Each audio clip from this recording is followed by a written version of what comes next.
You know, here's the weird thing. Richard and Sal think that somehow I'm against them. I hired them here. To be against them. I like those guys. I like what they do. If I don't play something, they go into a major tailspin. If I don't like something they do, they feel threatened. They feel like their jobs are on the line. They think Artie doesn't get yelled at for sleeping. They get yelled at for working. I don't even know what they were talking. Artie was tired on the air. He didn't ask. I said, go take a nap. I thought it would be funny to hear Artie nap on the air, and Artie complied. Artie gets to run after girls and ask for their phone numbers. They can't approach the guests. Well, there is a pecking order. There is a difference. Artie, first of all, has been with the show longer than them. Number two, Artie had a major show business career. Sal was a stockbroker, and Richard was working. I wasn't even working. Artie had a major show business career. When I first met Artie, he was an alumni of Mad TV. He was on the Norm show. Dirty work. He had appeared in major motion pictures, but but not some kooky independent. They were studio movies, sure. Studio movies. He is a different guy on the show than Richard or Sal. Yeah, that's true. Why can Teddy get the phone numbers of girls and he can't ask for an autograph from Ace Frehley? Come on. That's right. Yeah. Now, first of all, I get. Guess what? And Benji brought up this point. It was an excellent one too. He said it jokingly. I get paid more than them too. Right. There is a difference. Of course, there's a higher in any job you go to. Certain people have different privileges because either they're there longer or they have a. If you were gonna, I'm higher up on the food chain. How sure. do you get to sleep on the show? Because there's comedic value out of it. Howard makes. Don't argue with me. I'm just taking their side. Speaking of God damn it, Robin, not you now. I do want to mention too that Andrea, Miss Howard Stern, we think fell asleep during the wrap-up show. Oh, really? Yeah. See, when I watched it, I sort of felt bad for her on some level. I could see that she was a pain in the neck to you, but in the reality show, she sort of portrayed where it looks to us like all she's trying to do is help you. I didn't get the side of her where you guys were talking about that she's just using you. I just saw her just trying to help you and crying a lot. Did you just fall asleep? Andrea, I got to tell you something. I'm saying she's a whining. I'm awake. I'm saying she's a whining crybaby. Can you imagine? She's just like kind of. Wow. She just blanked out for a second. Well, here's Sal and Richard carrying on about Artie and me, and I've been a little gun shy coming on the wrap-up show. I haven't come on in 2 weeks because I feel like every time I say something, Gary always disagrees with me. If I say the sky is blue, he'll go, "No, it's not. It's orange, asshole." That's how I feel, but I think I'm overreacting a little bit because I spoke to Gary. I disagree with you on stuff in general. It's not just in here. True. But I'm not like bullshitting. When we're out there and I talk to you, I'll say to you, Sal, I disagree with you, or I think you're wrong on that, and you don't get mad at me out there. No, I'm not. But I'm not even mad. Even on here, I just decided not even to come on, because I'm not mad at you. I'm like, you know what? Sometimes it's just tough for me to get my point across with Gary. But we do feel, Richard and I feel that when Artie's in here, you have a tendency to really lean on him and coddle him. You do, Gary. Now, what do you mean by? See, that was one of the things I don't. What do you mean by coddle him? Like I do. I could say this is what I could say. I lean on him when he's in here to be part of the show because again, we are filling time, so we're taking calls. But Artie can help fill the time. So that part I agree with, but I don't know what you mean when you say I coddle him. 90% of the time, no matter how crazy or whatever Artie's saying, you always seem to agree with what he's saying. And it's hard to come up with, like, right off the top of our head specific things, but it just seems like a lot of times if Artie's arguing with high-pitched Mike, you're definitely going to side with Artie. Like, if Artie's arguing with somebody, you always side with Artie, no matter what the argument is. But see, I think it's weird that that's how you interpret it. What if I just happen to think like Artie? What if Artie happens to think like me? And Artie, is that possible? And Artie also said that, when they were fighting, Gary and Artie were going back and forth a couple weeks ago, he made a joke about how Gary always takes Howard's side blindly no matter what. You know, yeah, I agree. I think that too. And I always said that if Howard Stern came on the air tomorrow and says he believes in Jesus, Gary said, you know what, boss? I've been thinking about that too. Maybe there is a God. I think that you would go. You kind of go where the Howard wind blows. By the way, isn't Sal talking about himself? Let's be honest. Absolutely. Sal is the guy who sucks my balls so bad that, like, if I said tomorrow I'm becoming a Scientologist, Sal would go, I want to be a Scientologist. That's right. Who does that more than Sal? It's Sal. Sal doesn't, people project into other people what they are. Well, Sal is also jealous of anybody who does manage to have a relationship with you because he has not managed to affect that. He has nothing with Yeah. Dude, maybe there is a God. I think that you would go. You kind of go with. Sal, you're the asshole who does whatever I do. Okay, first of all, I admire you for your work. Right. And you should take that as a compliment. I do. If you were a Scientologist tomorrow, I could give a shit. No, you would do it. I'd if never... it meant that you could get close to me, you would switch religions tomorrow. No. Yeah. You'd be right over at the celebrity center. You're a woodwork wacko who waited. I've never taken up chess. Never. Believe me, you would. You would. I've thought about if it. you but thought it could You don't get have the into mental like capacity to take up chess. I've thought about it, but you have to admit that Gary. You is can't the- spell. You should take that up. I'll tell Then you you'll one thing. take up chess. Gary always kisses your ass. Gary agrees with everything that you say. No, he doesn't. We fight all the time. No, I totally disagree with you. You agree. This is who you are. Not No, it's Gary. not. No, I admire you In fact, for your Gary work. and I fight all the time. I admire you. It's totally different with me. I admire you for the man that you become, the entertainment you provided. You would suck my asshole clean if I needed you to. You under even hypnotism, said, yeah. you said you would blow me. Right. You're needed the guy who's that. You wouldn't need baby wipes if Sal were around That's at home. You're describing yourself. That's not kissing You're your in ass. love with me. You love to see what shirt I'm wearing. You notice everything I do, the clothes I wear. You're a man in love with me. Dude, I'm committed to what you have You created. love me. I love You what get you upset created. if I don't take you to dinner in a while. He knocks, that is he not knocks nice. anybody close to you, including Beth. Right. Bullshit.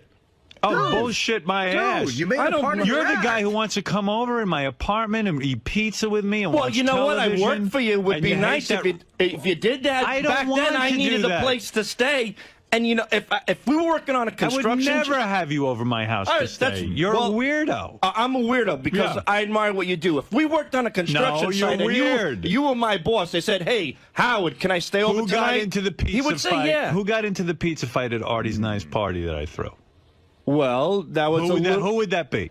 That was me and Scott No, DePace. that was you. Okay, I You instigated did it to Scott DePace. It I wasn't put a you little and dot Scott on his DePace. head, and he threw a mound in my face. Why do you not see that you're not the guy who could be trusted? Who's the guy who smells Mutt's daughter's panties? All right, wait a minute. First of all, Who's the guy? don't put a twist I'm on not all that putting shit, man. Well, I'm not putting you in my house. See, that's, and then you want to know why me and Richard are pissed. We admire you. We're committed to you. Yet I come in here and you have to fucking bring up all this stupid shit Who's and the make me guy? look like Because an you do asshole. stupid Who's the guy? shit. All right, but maybe I Who's do. the but guy who said but why, that, Howard, why that do you said about me that I'm an entity? I'm not even a human being. Okay, what's wrong? Hey, take that as So a compliment. you're the guy who kisses ass.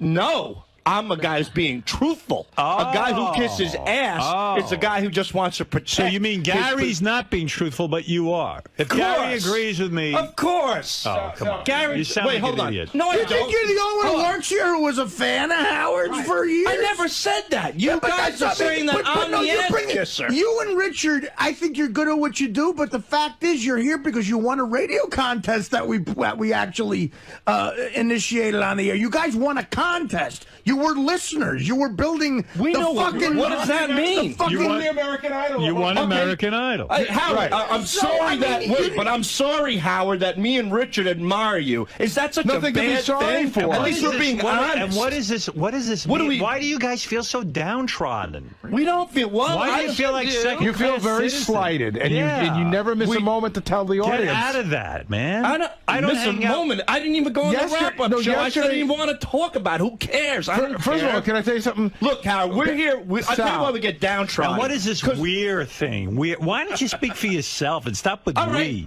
All right, fine. I work with the fucking guy First day of in and all, day out. I He's like the only guy I Richard talk so to. much more than you. All right, thank so you. Richard shouldn't be included in the we. Can I He's the guy who would be at my house. I would hang out with Richard. Can I say something very quickly? Hold on. You're the one I won't hang out Sal has been reprimanded more since he's been here at Sirius than every other employee I've had in the 25 years I've been here. That's a true. That's a Sal, true you fact. don't see the difference between me asking for a porno chick's phone number, a chick who would beg to be on the show, and you telling Jon Stewart his jokes suck on his show. I didn't tell him that. Do you not see the I fucking didn't tell difference? Jon Sal, I Stewart was that. right here when you said I was it. in the green room and I said that joke about Asking Ace Washington Frehley didn't for his phone fly over well. You told That's him what I whoever said. wrote that joke you should be fired. That's true. And you know you're a little pussy with your comedy. If one person says it's bad, you pout for 2 weeks. This fucking guy came in here as a guest, and you're telling him his show sucks. I you don't see the difference between I that said that and I me was asking being for truthful. a porno chick's number. I was being truthful. I said to the guy that one joke sucked. All right, how Just about keep we it to yourself, you idiot. Yeah, why should you? I know what happened with these. I know what happened with these two idiots. Why They does go to Jon these Stewart shows, need to and know these your opinion? fans pull them aside and go, Bullshit. You guys should have an album. Bullshit. You guys should put out Rod and you know. What and do you these two got a fucking morons listen to him. What do you got a crystal ball in your I fucking know stomach? exactly You what don't know what the hell happened. you're I know talking. exactly You don't, what You happened. don't know anything about what the fans say on the road and how much I fucking stand up for you, fat fucking idiot. You don't know because shit. they say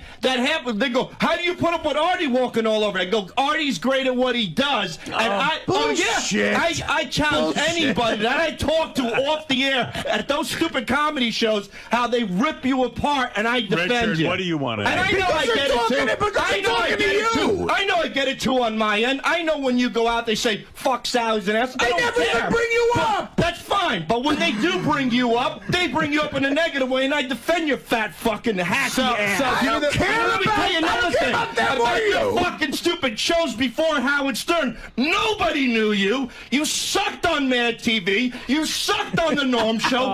Beer League sucks.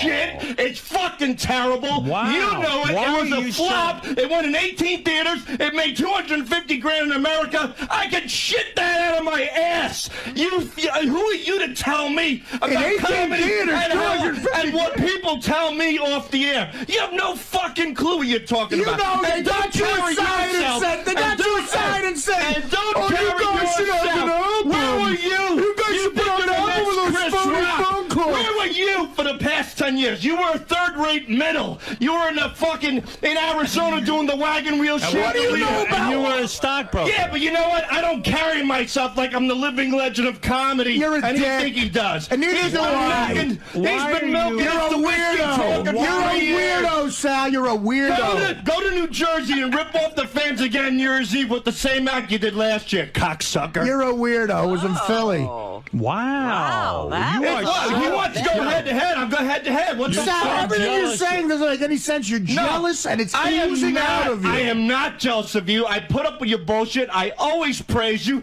but you always got to tear me. So you want That's to tear not me? true. I'll tear you. I'm trying to pull wanna you tear aside. me? I'm trying to pull you aside all the time. Oh, yeah. You I try to pull you aside all the time and help you out. Give me Who a gave you fucking break. $5,000 after you Take it fell off back. the I'll stage give and it back finally to you. got a That laugh? was the worst amount of money. I'd rather take it from Hitler than take it from you. If I could give you that money back, I'd give it back to you. You don't know what country you do? Hitler was you from, cut you dickhead. checks to win over the audience. Oh, you make the world aware of how generous you are because you're so insecure. Oh, I took JD to Vegas. I'm going to get him late. Oh, I cut salad checks. It's a I don't bitch want from the air. I don't want You brought up that I paid you. I don't want your monetary sympathy to win over people because you don't have the ability or the confidence to do it on your The own. ability. So fuck you. The ability or the You confidence. are out of Sal, line. go fuck yourself, Sal. Sal. Go fuck yourself. And if you want to meet me downstairs later, I will beat the shit out of you. That's a great I will comeback. beat the fucking You shit out of you, legend. and then I'll That's go a great fuck your comeback, gay you kids in the legend. ass. Suck my dick, you asshole. I hope your kids die of AIDS. Wow. Wait. There's got to be something behind that. That's not behind it. Why all of a sudden? You've obviously been like bottling this up for a long time. Guy always rips me every time, every day. How much can you put up with before fucking finally laying into him? That's it. That's a party. Wow. What the hell just happened? I don't know, but I tell you what, Sal walks in on that wrap-up show and unloads this viciousness against Artie. Yeah. Sometimes against me, it's too. all pent, right, it's all Me pent too. up. He Well, sees people who have what he thinks is a better life than he has. Let me put it this way. Do you really hope all of his kids get AIDS and die? No, not till later, much later. You're not talking about when they're young. You're No, like at least 25. After gay porn. Right. After they have to go to gay porn because their father's broke. How much of that, what we just heard, is like...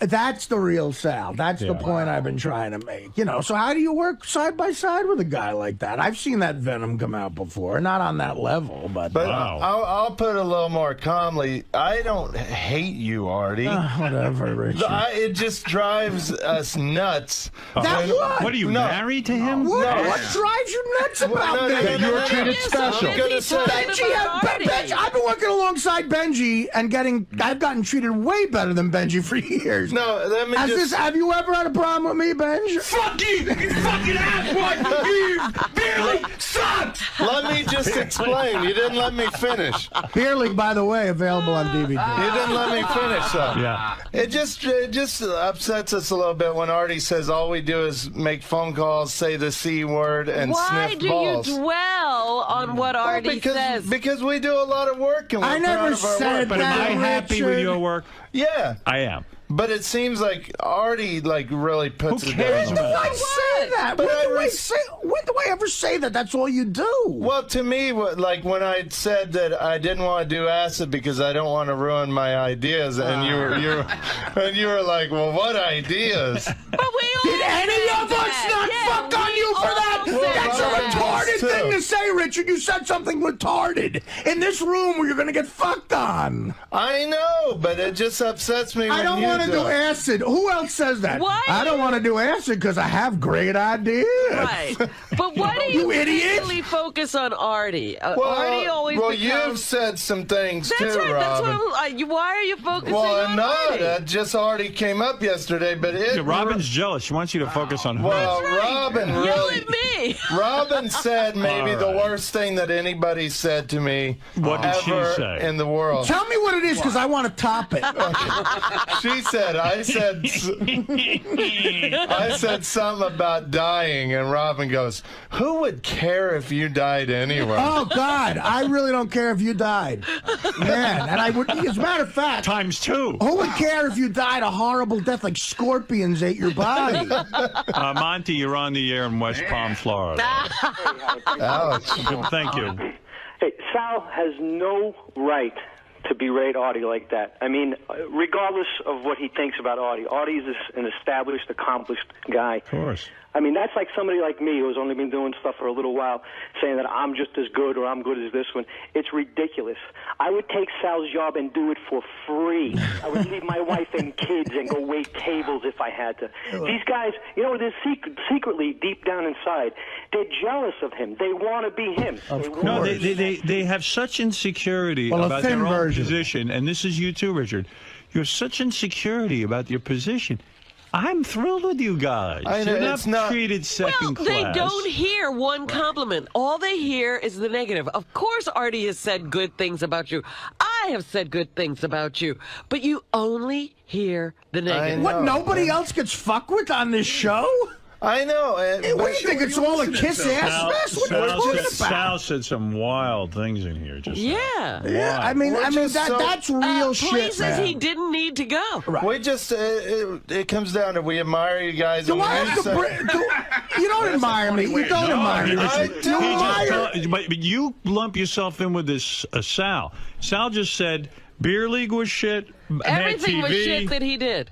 Do I have to bring Norm in? show. Do I have to bring in an episode of the Norm Show where I just shine? No, I mean, even saying that like I walk in here going, you know, I was God's gift to comedy. What are you kidding me? It's a direct opposite. Do you know how hard it is? You've been around. You know how hard it is to get a shot on Mad TV. I know. It's almost $1 billion to 1. Listen, that was Sal. I mean, that's not me saying it. I love the movie Elf. Artie was awesome in that. Artie's done. Richard, everything that comes out of your mouth sounds dumb. You're a dummy. You're a dumb guy. Well, don't say dumb things then. All right, is there any? I got to move on. Can I just? I don't know whether to open this up. Shove a squirrel in your mouth. A couple of the guys said that I should come in. They said that Richard isn't necessarily being honest in his dislike for me, which was sort of news to me. What do you mean? Is that true? That Richard's under the impression that I don't like him, I don't like his bits, I don't have any respect for him. Well, he's been saying for a few days that you don't want to hear anything from him. That's true. That he can't even talk to you. Well, then have it out and say it right now. It's not that I don't want to hear anything.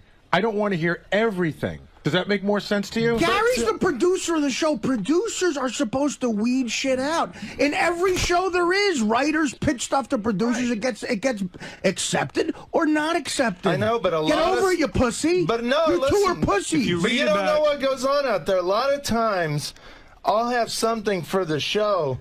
Like, okay, for instance, Gilbert Gottfried was on the other day. Right. Doing his Paul Lynde imitation. Right. Oh, my God. This is such a great example. I have some Paul Lynde clips. Go ahead. That I thought would be funny, maybe for you to just play a clip for Gilbert, like, that to listen good. to. I like that. Okay. And you saw, but Gary told me not to put a note. Gary just kind of said, no. I'd already no. played the clips. So let me finish. I had already played the clips for you. I already felt it was going to be weird because as interesting as a Paul Lynde impersonation is to us, there's a whole segment of the audience that hasn't a fucking All right, clue so that's who he it. is. So Richard played it for me. I played it for you. You go, and it wasn't even the best Paul Lynde clips. They were from like some stupid Halloween special. So, so Richard's now like, he's talking about Paul Lynde. I go, but this isn't the right place. I'd have to wedge it in, and I made a determination not to bog the show down. You made the right determination. But listen to this though. Then later on, Gilbert started doing the impression again. I went back to Gary. And Gary said no. No, Gary finally said, okay, put up a note. You know why? Because he fucking wore me down. That's my stupidity. I got news to you. Those clips weren't right. No, but that's my stupidity. I let him wear me down. I let him doubt. He made me doubt myself because he doesn't fucking stop. You are passive aggressive to the 100th degree. You don't take no for an answer ever. But nobody. All you know is that I am not recognizing your genius. No is never an answer for you. But the reason I'm bringing this up is you saw the note and you said, oh, Gilbert, I got something great for you. The clips were terrible. No, but you didn't play it. You said, but we're out of time. Yeah, because I knew the clip. It was that Halloween clip. Howard heard it and said, no, it's not even, this isn't even on me, but I'll take it anyway. Matter of fact, why can't you accept that the clip doesn't work? Matter of fact, I did hear it, and it was lame. But I'd like to have Howard have the option he of did, playing and he fucking said no. See, this is how he doesn't let me be. But all I wanted to do was put up a note, and you said no. Passive aggressive. You're like a 2-year-old, Richard. You sound like a baby. Gary knows. Gary is pretty. Gary's 99% of the time right about what I want. And when he's not right, he gets yelled at. Like all the this is what everyone's on the same thing. But I get yelled at for wanting to just like play but you see, Gary can't spend all morning fighting. And Howard can't listen to absolutely everything. Gary's the filter. When you say Howard but, put him there. Richard, when you say but, what you're really saying to me is, I heard you. Now let me tell you that I didn't hear you. But I can't just say my point, though. But you say it over and over and over again. How many times? I probably said no to the Paul Lynde clips 5 or 6 different times, and I took him to Howard anyway to get you off my back, and it still wasn't enough. You're not talking to Kathy. I only asked you. I asked you once when Gilbert came in at first, but then Gilbert started doing his imitation. You guys were Richard, you're not getting. Oh God, Gary, I feel for you, man. It wasn't a good clip. Good. The clip was kind of lame. It was a Halloween clip.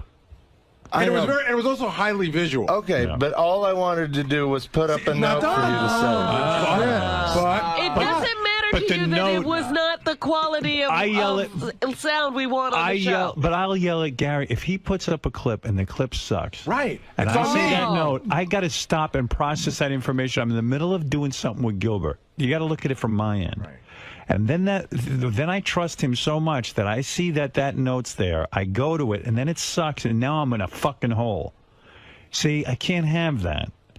So when Gary says no, it's no. That's all. And you know what? You can revisit it maybe another time or something, or come and say, Gary, do you mind playing this for Howard after the show so maybe we can get his take on it? And also, but all I asked him was twice that day. You could save yourself some time, Richard, by taking the first no and going to do something that would get on Howard, the air. 3 times that day, after I'd already played for you on a different day, and you said no. Yeah, I like your enthusiasm. But here's another example. Okay, the John the Stutterer harmonica call, which turned out that you guys loved it.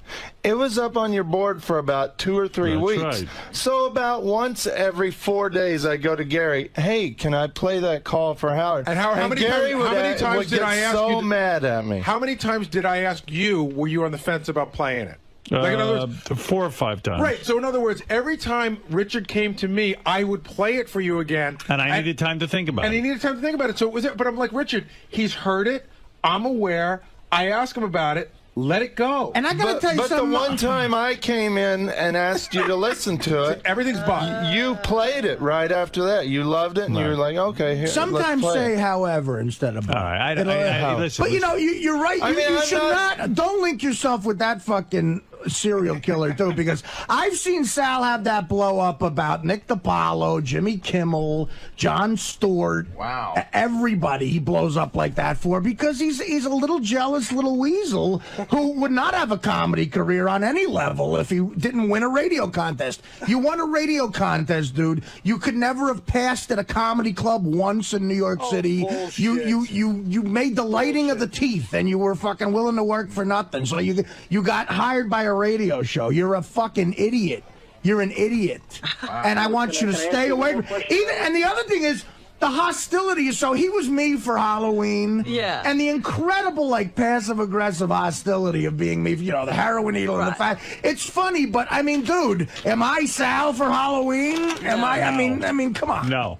That just shows all he thinks about. If he's not thinking about Howard, he probably thinks about me 24/7. You're nuts. You're nuts. He's holding up a sign that says die. Says die. That's brilliant. And can I just say, Howard, that I don't. Are you still here? I'm done with it. I don't hate Gary. I don't hate anybody. I love everybody on the show, and I'm sorry if I become annoying, but I'm very proud of what me and Sal do. Okay. And I do really get like real bummed out if our stuff doesn't get You played. need to separate them. They're not good for each other. Sal's holding up a sign, Artie, that says, please die. Yeah, and guess what? He's on camera for the first time in his life. All right. Thank you, Richard. Sal, have you ever auditioned for anything? Have you ever fucking gone to a comedy club like 6 straight times and tried to pass? No. Have you? No. Have you ever done that? He's never done that. Of course he's never done that. That's money. Because he sucks. He's a hack. He's a hack's hack. He bails after. He tells me in Detroit, I'll do 15 minutes, Art. I gave him $2,500 for coming with us to Detroit. $2,500. And I said, Sal, I need a full set out of you. I need 15 minutes. He goes, all right, I'm with the big boys now. I'm with Artie and Nick. More bullshit. He bails after 8 minutes because his first joke bombed. First of all, I you told suck. you 10. And 8 minutes of your stuff is about Gary's teeth. Bullshit. You are a loser. You're a loser. That one joke and I'm going to fucking knock you out. I'm going to fucking go out on the street and knock you the fuck out. As long as you don't eat me, you fat slob, you do whatever you want. I'll do whatever the fuck I want. I'll punch you out and then I will eat you. Gary's teeth, but you do 20 minutes of Jeff the Drunk. You do 20 minutes of Crazy House. Where's their fucking checks? Half of your stand-up's based on Wack package. It is not. You do the You know, you're saying a lie now. I don't. You're the one who brought this up. How much of my DVD is about Wack package? You 10 minutes. I told you I'd do 10 minutes. I did 8, and I told me you do 15 minutes. I told them. Is Levy still here? You told me. I told them. And I paid you anyway because you're a charity case. You're a charity case. A charity wouldn't ask for money. You're a charity case. I turned the money down. I feel sorry for your children who are going to have to endure with the video of you putting your balls in a redneck's mouth when they're in high school. Those poor kids. You know what? At least while you're after Howard's retired and you're begging Jim Brewer to fucking suck a cock on his show. Let me tell you something. At least I have a relationship with my children, regardless of what I do. That I plan on talking to my kids eventually. They're in Vegas right now. When your kids will be fucking addicted to heroin, crack, and liquor when they're born, because it's running through your fucking veins right now, you lying heroin addict. I'll tell you what. At least my kids will be funny. Jackass. Your kids. Yeah, they'll be your funny kids. looking at I your can't wait to see how funny your kids are going to be. I'm really going to beat him up. And if I get fired, fine. Richard and Sal can sit here. Well, thank you for the gift, Artie. If Artie eats Sal, I'm going to check his blood sugar. Check my hack level. Al Rosenberg would like to chime in. He's been on the show. Yeah. Al used to work on our show. You have some insight Go ahead, on Al. this? I'm mad at Artie, too. Am I getting value for my entertainment dollar today? Let me tell you. This is why the show's the best thing anywhere, fucking anywhere. Well, this is very real. Unfortunately. I feel bad. I know it is, but it's so mesmerizing. First of all, it's obvious. Sal wants Artie's chair. He wants to sit where Artie is. Oh, God, what the show would sound like then, man. But the number, that's what he doesn't realize is that Artie is a huge talent. Artie's very funny. To be funny and keep that show moving and say things that are part of it and be, it's just too much. You can't just put another guy in that chair. Look, I've said this before. There's over 100 guys who could do what I do, but guess what? Sal ain't one of them. Sal is not one of them. Do we have like a Rupert Pupkin situation here where Sal thinks he can be Artie? Yeah. Well, I'm not interested in that. And he doesn't understand why you don't see that? I'll tell you something else. I would warn Richard that Sal's dragging him into this shit every day, and he's got to disassociate himself. What about that, Richard, that Sal is bringing you down? That's why I said separate them. Al Rosenberg says that, and Al knows something about show. Thank you, Al. Sal inspires me. When we start talking about bits and stuff, as you know, everybody always says, oh, they're dumb, they just call women the C word, but Sal is a brilliant mind when it comes to putting together funny bits, and I disagree. I think so. Well, don't you agree? But Sal doesn't hear when I compliment him. Like, what other show has, like, we have prank calls consistently, new ones every day. I think our team right now is the best team in radio, and right now this team is the best team that's ever been on the show. You understand what I'm saying? There you go. So there's your compliment. There's your compliment. But you have turned into a negative.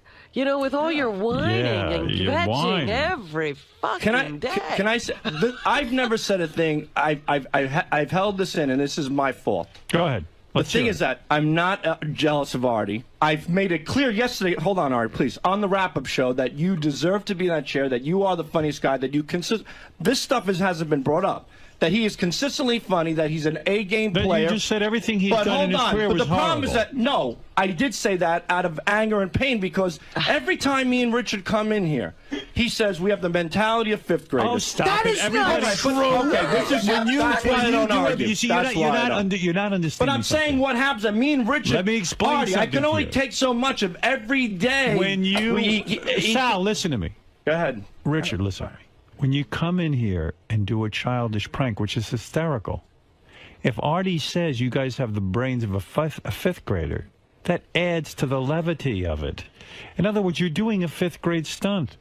And we don't look at it that way. When you no, it's not a bad thing. I know. And when you're doing boner fights and sticking your balls in someone's face, or painting each other's sacks. Do you really think that's brilliant comedy? No, it's not. But I'm saying it's not compared to the other shit you do. The phone calls. It's dumb. It's something. And everybody has a human reaction to it. Mine is that it's gay and gross, and I bring it up. Right. I mean, you want me to hold that in? That's not what the show is. But that's why we get upset when Artie says that's all we do. Right. We write a lot of stuff. Why is Artie defining who you are? Go back. It ain't the Artie Lange show, guys. The only person who defines what you are is me, whether you work here or not. But the thing is that I want to make it clear. Artie's not defining you. Artie's being Artie. I am not jealous of Artie. You are. No, but You're I'm not jealous of anyone who is angry at You the don't like that Artie came to my house this summer. No, you don't it doesn't matter. You It can't doesn't handle it. matter. Probably all eating at him yet. No, it's not. Hold It's on, eating Robin, at you. please. Listen to me. You're having The thing problems is with that, your wife. Right, Everything's- that's and now true. you're I have taking high it out blood on the pressure. world. No, and the thing is that like I said yesterday, Thank you. I'm done. I made it perfectly clear how I feel about Artie, but I feel like every time I speak, he gives me a jab, and he jabs, and he jabs, and he jabs, and then you have the final blow. right. What am I supposed to do? It's called an argument. I mean, I know, and you're giving me shit too. Can I come in here and say I'm fed up with the heroin song parodies or anything else? But that's not the case. I know that, but I'm trying to. You were crying, weren't you? I'm trying to keep. Were you just crying? No, not at all. Not at all. I wouldn't cry. Did someone catch him crying? Yeah, somebody caught him Go crying. ahead. Produce the tape. I wasn't crying at all. I wouldn't Sal cry was about crying. this horse Who shit. wrote that note? Whoever wrote that note should be fired. I don't hope your kids die of Benji, AIDS. I'll do you take wanna- that back. But everything else, go fuck you. Sal hugging me the night of the premiere and gushing how great it was phony. Oh, that's what it would mean. Was that phony? Even Sal? Beetlejuice laughs at that. Oh my God! I would tend to question his sincerity. Sal, were you honest when you hugged Artie and said it was great? Or were you a phony, lying scumbag? Which is it? Answer me now. I'll tell you, you never know what anyone really means around it. Tell the truth. The night of Beer League, you hugged Artie. I remember. I was very happy for Artie. Yeah, Very and you happy told for him. Why would you be happy for me making a shit movie? Were you sincere when you hugged Jon Stewart in a commercial break and and then you said that you think he sucks? When did I say that? You say it all the time. I never said Jon Stewart. Wait, I you did. said. Well, it's the same thing. Again, you are so retarded. Well, you want to I challenge say. me. You're changing the subject. Okay, I'll challenge you, Mr. Fucking Wizard. Here's your answer. I'm happy for Artie. I'm always happy for Artie. I said yes. Yes, I was happy for Artie. It was Did you? It was were a you big. lying when you said you loved the movie? I never said I loved the movie. Artie says I said you great job, and he did a great job. He reached a plateau in his career. How did he do a great job if it was a shitty movie? I said the movie was okay. I'm not crazy So if the about movie was okay, how did he do a great job? What'd you think of the movie? I loved it. I don't believe you. I had a great time. Well, then the next day, people was were nice happy enough to. Everybody said very complimentary things the next day. So you're saying they're phony now? Now Howard's phony? No, listen to me. I was happy for you. I gave you a hug. I'm still happy for you. And I made it perfectly clear that I'm always happy for Artie. And it's But not. why would you be happy for me making a shit movie? It's not a jealousy issue. The issue was that we feel that we work with Artie. There's no we. Artie's like bipolar. What do you feel? Artie's bipolar. I feel he's bipolar. One second he's calling me up and he's giving me the best advice in the world, which means the world to me. Do you think I have ammonia as well as being bipolar? What do you know about bipolar? You're bipolar, Artie. You're bipolar. You don't know what bipolar Yeah, is. what does bipolar mean? But he's a Jekyll and Hyde. I mean, one day. That's not bipolar, you know. It isn't? No. You're talking about a rare form of schizophrenia where that somebody might have multiple personalities. Yeah, that's bipolar. what you're talking about. You hear the word bi and you assume All that of my means two personalities think you suck. All of them. Okay. But all of them want to help you. Artie. Bipolar is a said type a million of affect. times that Artie's That's taken. manic depression. He's like a big brother to me, and All he's right, I been gotta great to move me, on. and Thank I you. am happy So for you him. And gotta I move said on. things All out of I an ever argument. said about Jon Stewart was that I hate the unbelievable positive press he always gets. It's not about John. It's about the media. That's what I But said. it's okay to say you don't like the guy. But he But not doesn't to his that. face. say It's that. so different. I mean, like to his face when he's a guest on the show. That's you can't see the difference between two So coworkers. that answers my question. To your face, I said it was great. Sal, you can't see that when my guest comes in, you're not supposed Yes, to go in the green room I and say to can. the guy your material wasn't good that night? That was my first month there, and I learned, and I haven't done it since. You're right. Why would you have to learn that? Listen, at least I can admit when I'm wrong. That's the problem with the show. Everybody's always right. You guys are What is always it, right Brenda? about everything. Brenda in Detroit, go ahead. Hey, Howard, how you doing? Okay. I just want you to know that I saw Artie at the Fox Theater in Detroit about a month ago, and Sal was there too. Artie rocked. He did. He's a Sal- funny guy. Sal sucked. Sal, Nobody say even my name laughed right, at you the audience. stupid bitch. You're an idiot. Fuck you, No, too. why is she an idiot for saying something that she thinks that's because she's giving her opinion? And I said on the wrap-up show that I sucked that night too. We all have bad nights. I'm not talking about my comedy. I'm not comparing myself to him.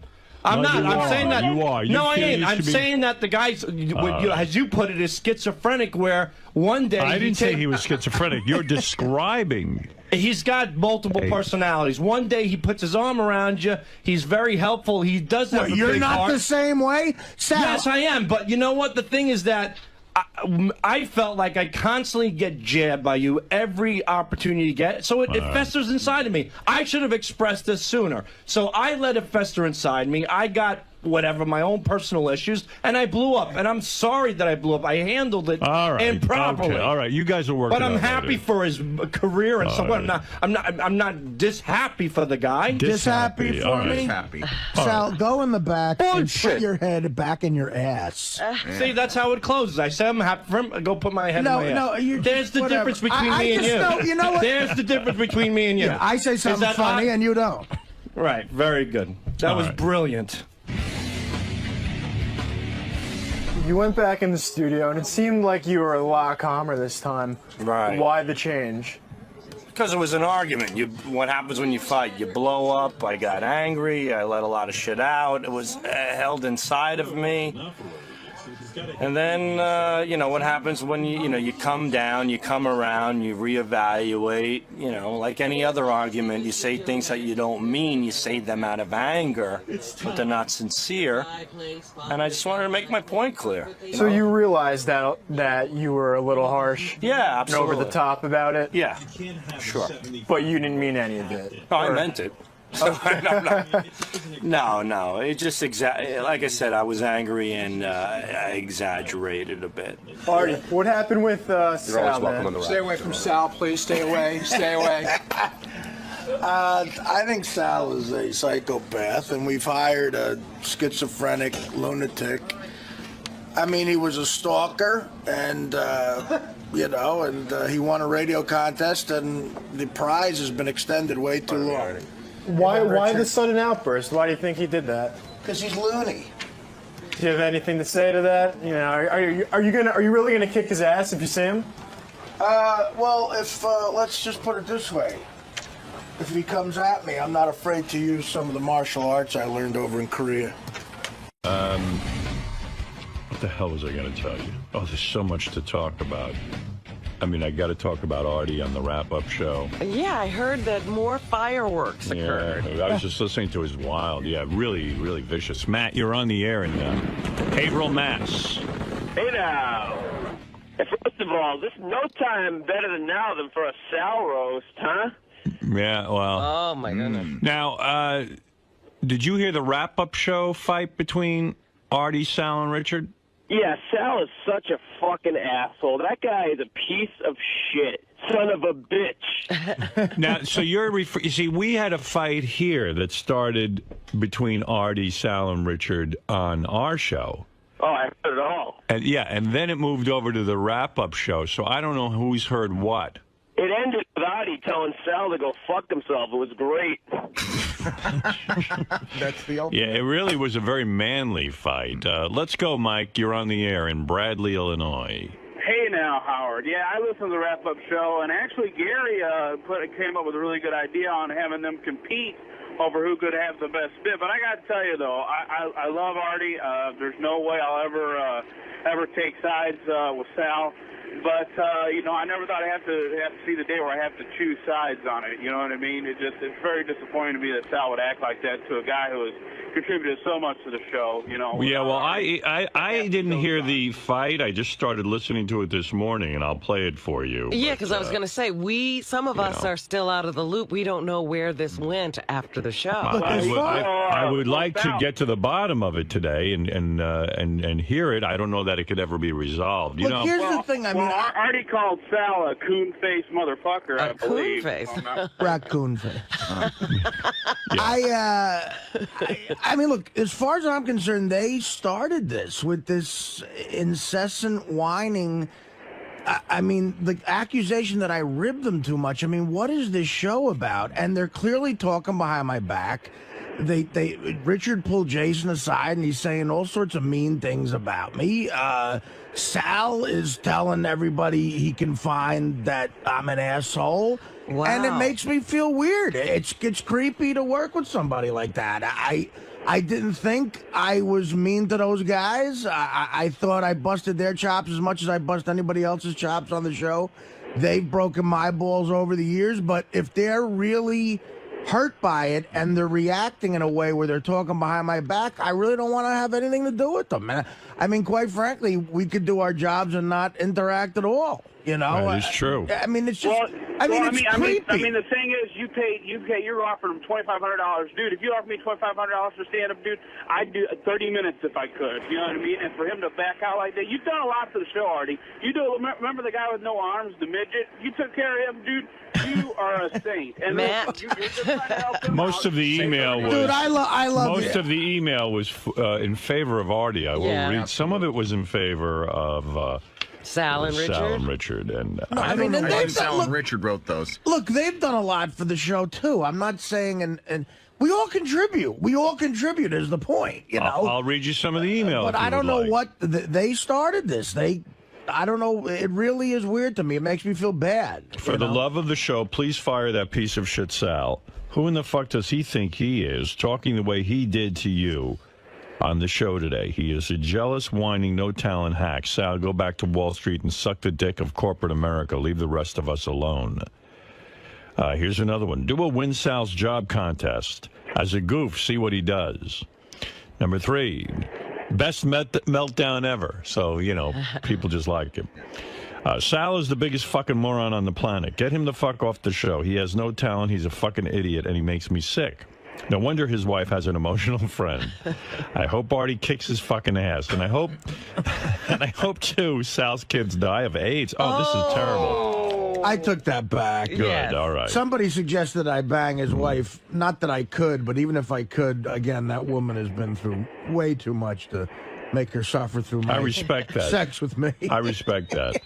And finally, a guy sums it up. I'll read you the last one. All right.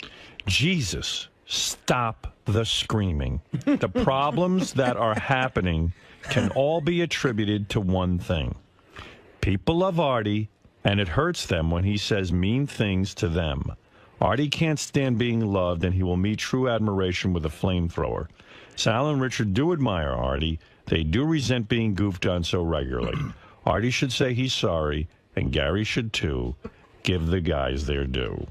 Okay, What that did guy Gary do? That guy sounds like a rational guy, but I mean, isn't the show about busting each other's balls? I mean, I don't feel I say anything mean about them. That's Well, not... some people feel you have been to me. I will read some of the email that was negative. Artie is such a fat baby. He makes millions from the show. Don't belittle dudes that make shit money just because you are a hungry, petulant turd. Well, I mean, again, Artie's comments about Sal's kids way out of line. His kids didn't do anything. Fat boy should be ashamed of making these statements. I don't particularly like Sal, but Artie went too far. That was out of line. So there it is. I agree with that. But wow, Artie, you really came off like a pompous piece of shit this morning on the wrap-up show. Oh. Where do you get off telling people that they're not comedians? I've seen Sal's act and your act. Thinking back on them, they are different. If he isn't a comedian, then you're not one either. Wow. You're a fat sidekick with drug stories. See, everybody's... It's just shit on Artie Day, ain't it? Well, it was... listen, there was a lot of shit flying. I'm reading you the email. I have to say it was the 99% with Artie, though. Yeah. I'm telling you what I'm reading here.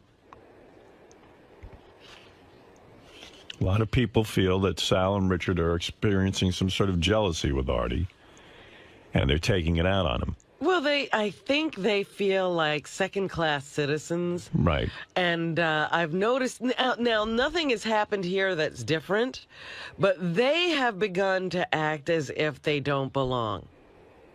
They keep themselves closed up in their little room. Right. They don't talk to anybody. Well, and they're back there Well, I appreciate feeding that. each other's insecurity. Well, that's the problem. Richard, though, Richard was bitching at Gary, and Gary's the fucking producer, and he makes the final call on what's good and what's not. So why couldn't Richard just take no for an answer? If you go to any other job, they've been fired. All right. Well, I'll play you some of the tape. Artie, you did. You really were going at it. I sensed real anger in this. Well, I mean, listen. How would you? I mean, that initial blow up Sal had. If you want to take that out and write it down, look at that on paper. That is some. It was vicious. It was vicious. I want somebody to take Sal's initial blow up and write it out for me, and I will read it out loud. So Maybe you gotta. That's a good idea. You gotta look at it that way. So anything I say after that is kind of like, hey, what the fuck? I'm just defending myself after that, you know. You sucked on Mad TV. You sucked on the Norm Show. Beer League sucks shit. It's fucking terrible. Wow. You know it. It was a flop. It went in 18 theaters. It made $250,000 in America. I could shit that out of my ass. Who are you to tell me about comedy and what people tell me off the air? You have no fucking clue what you're talking about. You know, they got you aside and said. They got you aside and said. And don't carry yourself. Where were you? You guys should put on an album with those phone calls. Where were you for the past 10 years? You were a third-rate middle. You were in Arizona doing the wagon wheel shit. What do you know about? And you were a stockbroker. Yeah, but you know what? I don't carry myself like I'm the living legend of comedy. You're a and dick. I think he does. And neither do I. He's been milking You're a weirdo. You're a weirdo, Sal. You're a weirdo. Go to New Jersey and rip off the fans again New Year's Eve with the same act you did last year, cocksucker. You're a weirdo. It was in Philly. You know, sometimes these arguments for me get to the point where I don't remember why they started.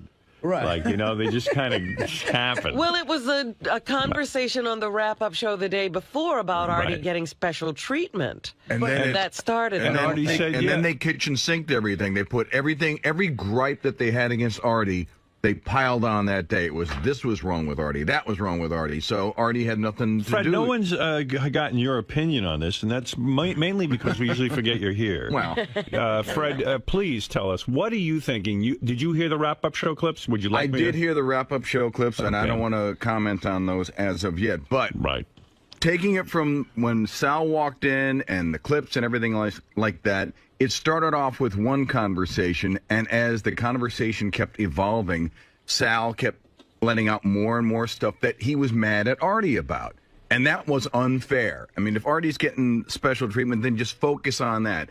He took it to, you know, like subtly even the score about, you know, like him, you know, maybe not being nice to him, ribbing on him and whatever. What they forget is Artie's a comedian. Well, be angry with me if Artie's getting special treatment. Yeah, but I mean, but no, they're just angry at Artie.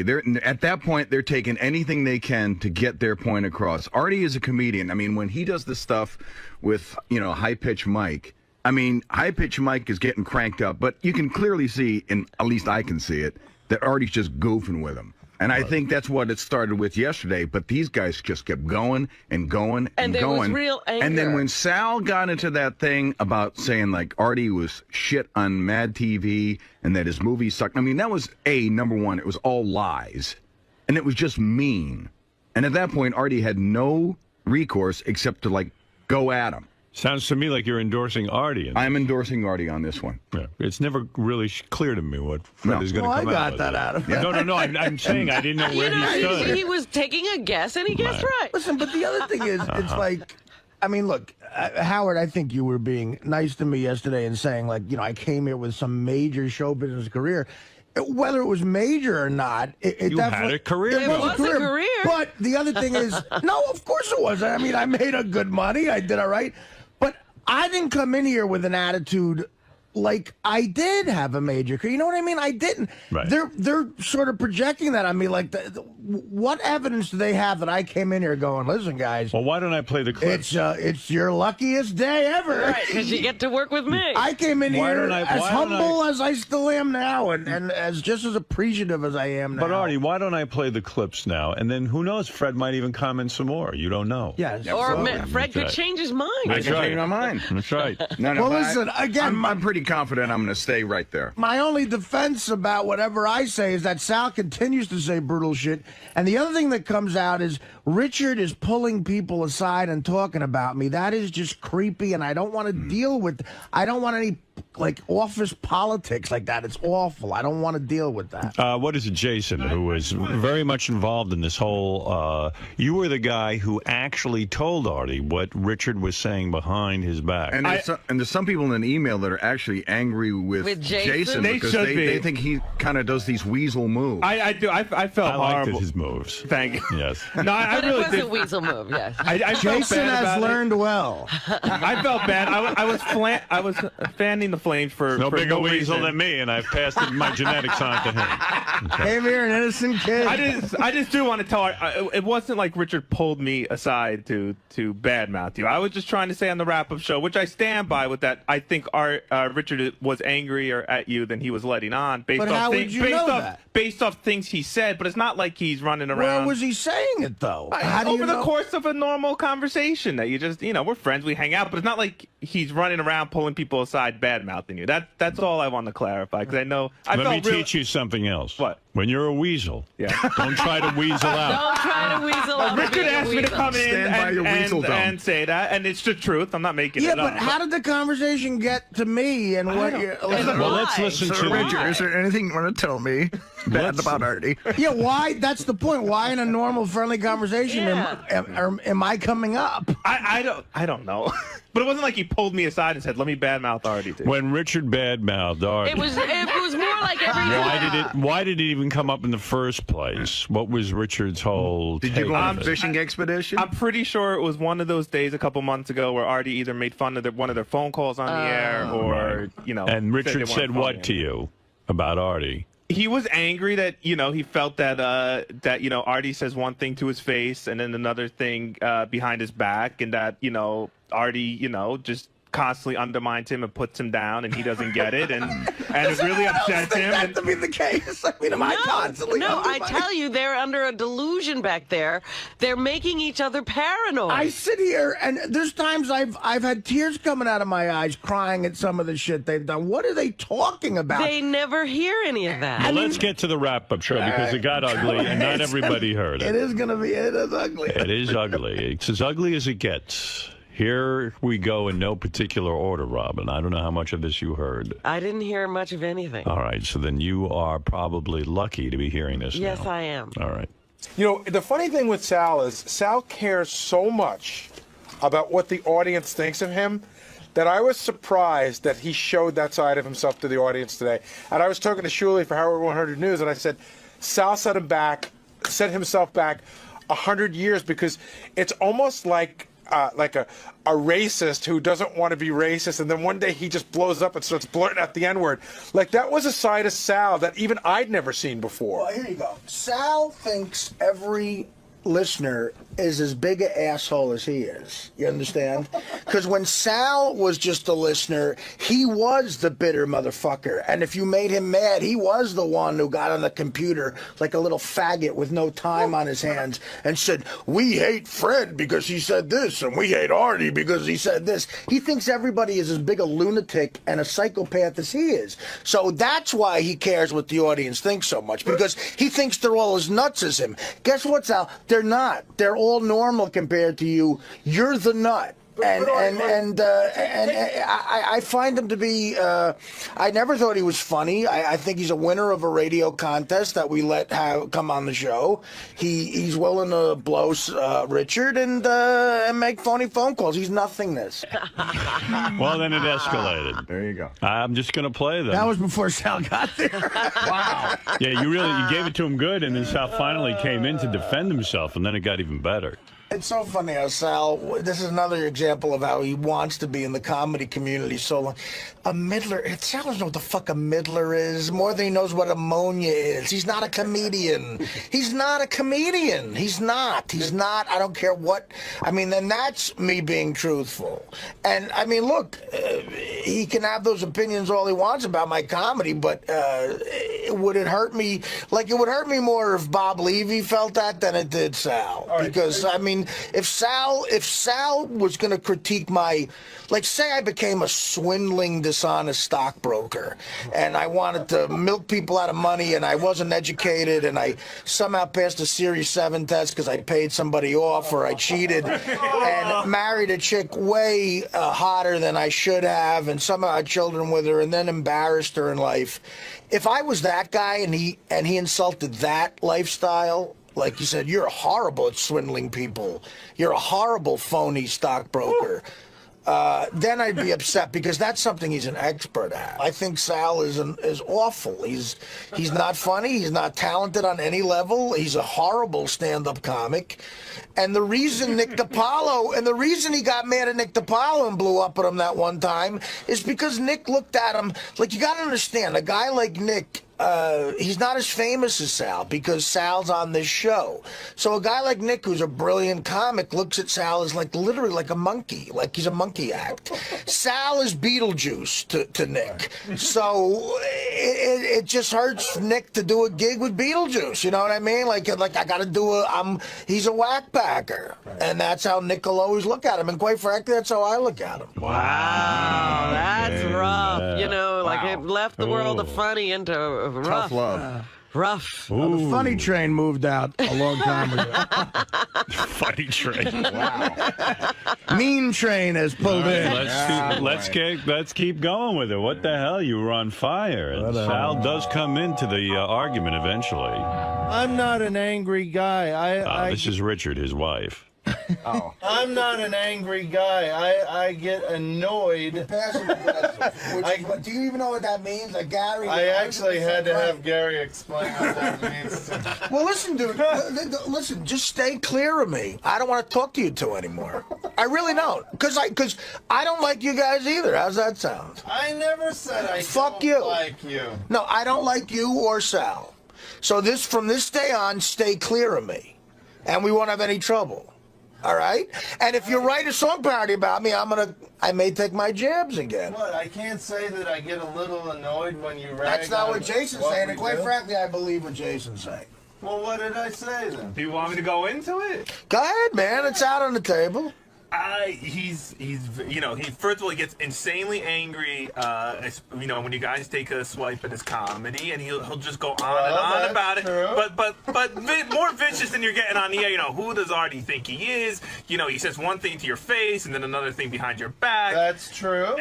You know, but you say it in a very malicious. I have said that because. And you say it angry. The instance, What's angry? And this is, I don't want to go and rehash the whole thing when we argued at your roast. But you came up to me at that comedy show, the benefit show that we did for Sal's buddy. Right. After my set, you said, "Hey, great job, Richard. You were really nice." Yeah, okay. Then That one night you did good. No, but then when you were at your roast, you said I sucked, and that's really the only time you had ever seen me at that time do comedy. At my roast? We were roasting. It was a roast day. What are you talking about? I'm just saying that was an instance where the stuff I say during a roast might not be true. I think that when you took a shot at Richard's comedy, it wasn't during your roast part. It was earlier in the morning when we were talking about it, or earlier in the evening, and you just sort of said offhand, I think Richard's act sucked. He took that very hard. That I know. Listen, part of show business is being phony. It really is. I got news for you. Everybody in this room thinks that they're going to go on and be the honest people that they think they are. You can't live in show business like that. You have to be dishonest. Does Gary like Gina Gershon? No. But Gary dying to hear her album? No. But you have to be phony. You have to, otherwise you will not survive in this business. You will not. Yeah, so well then. And when you said to me after that gig, I took it literal when you said I did a good job. I didn't even see your set, Richard. Well, then you said, why'd you say good job? Because I was being phony. Wow. I mean, it was some wrap-up show. You know, for me, I got to say, you know, as somebody who has a radio show and, you know, the channels are, after all, called Howard 100 and Howard 101, it gives me a good feeling to know after we leave that there's good radio going on. And I didn't even have to be there. You know, they should rename it the Truth Serum Show because more people say crazy crap, crazy stuff on that show than anywhere else. Let me tell you something. Style. Again, could you imagine if we lived in a world where everybody walked around being dead honest? No one would talk to anybody. Yeah, well, you made a very good point. You know, it's like, I mean, let's continue here. Sal gets into the fray finally with you. I guess you kind of sucked him into the conversation. Yeah, I sucked him. Big mistake.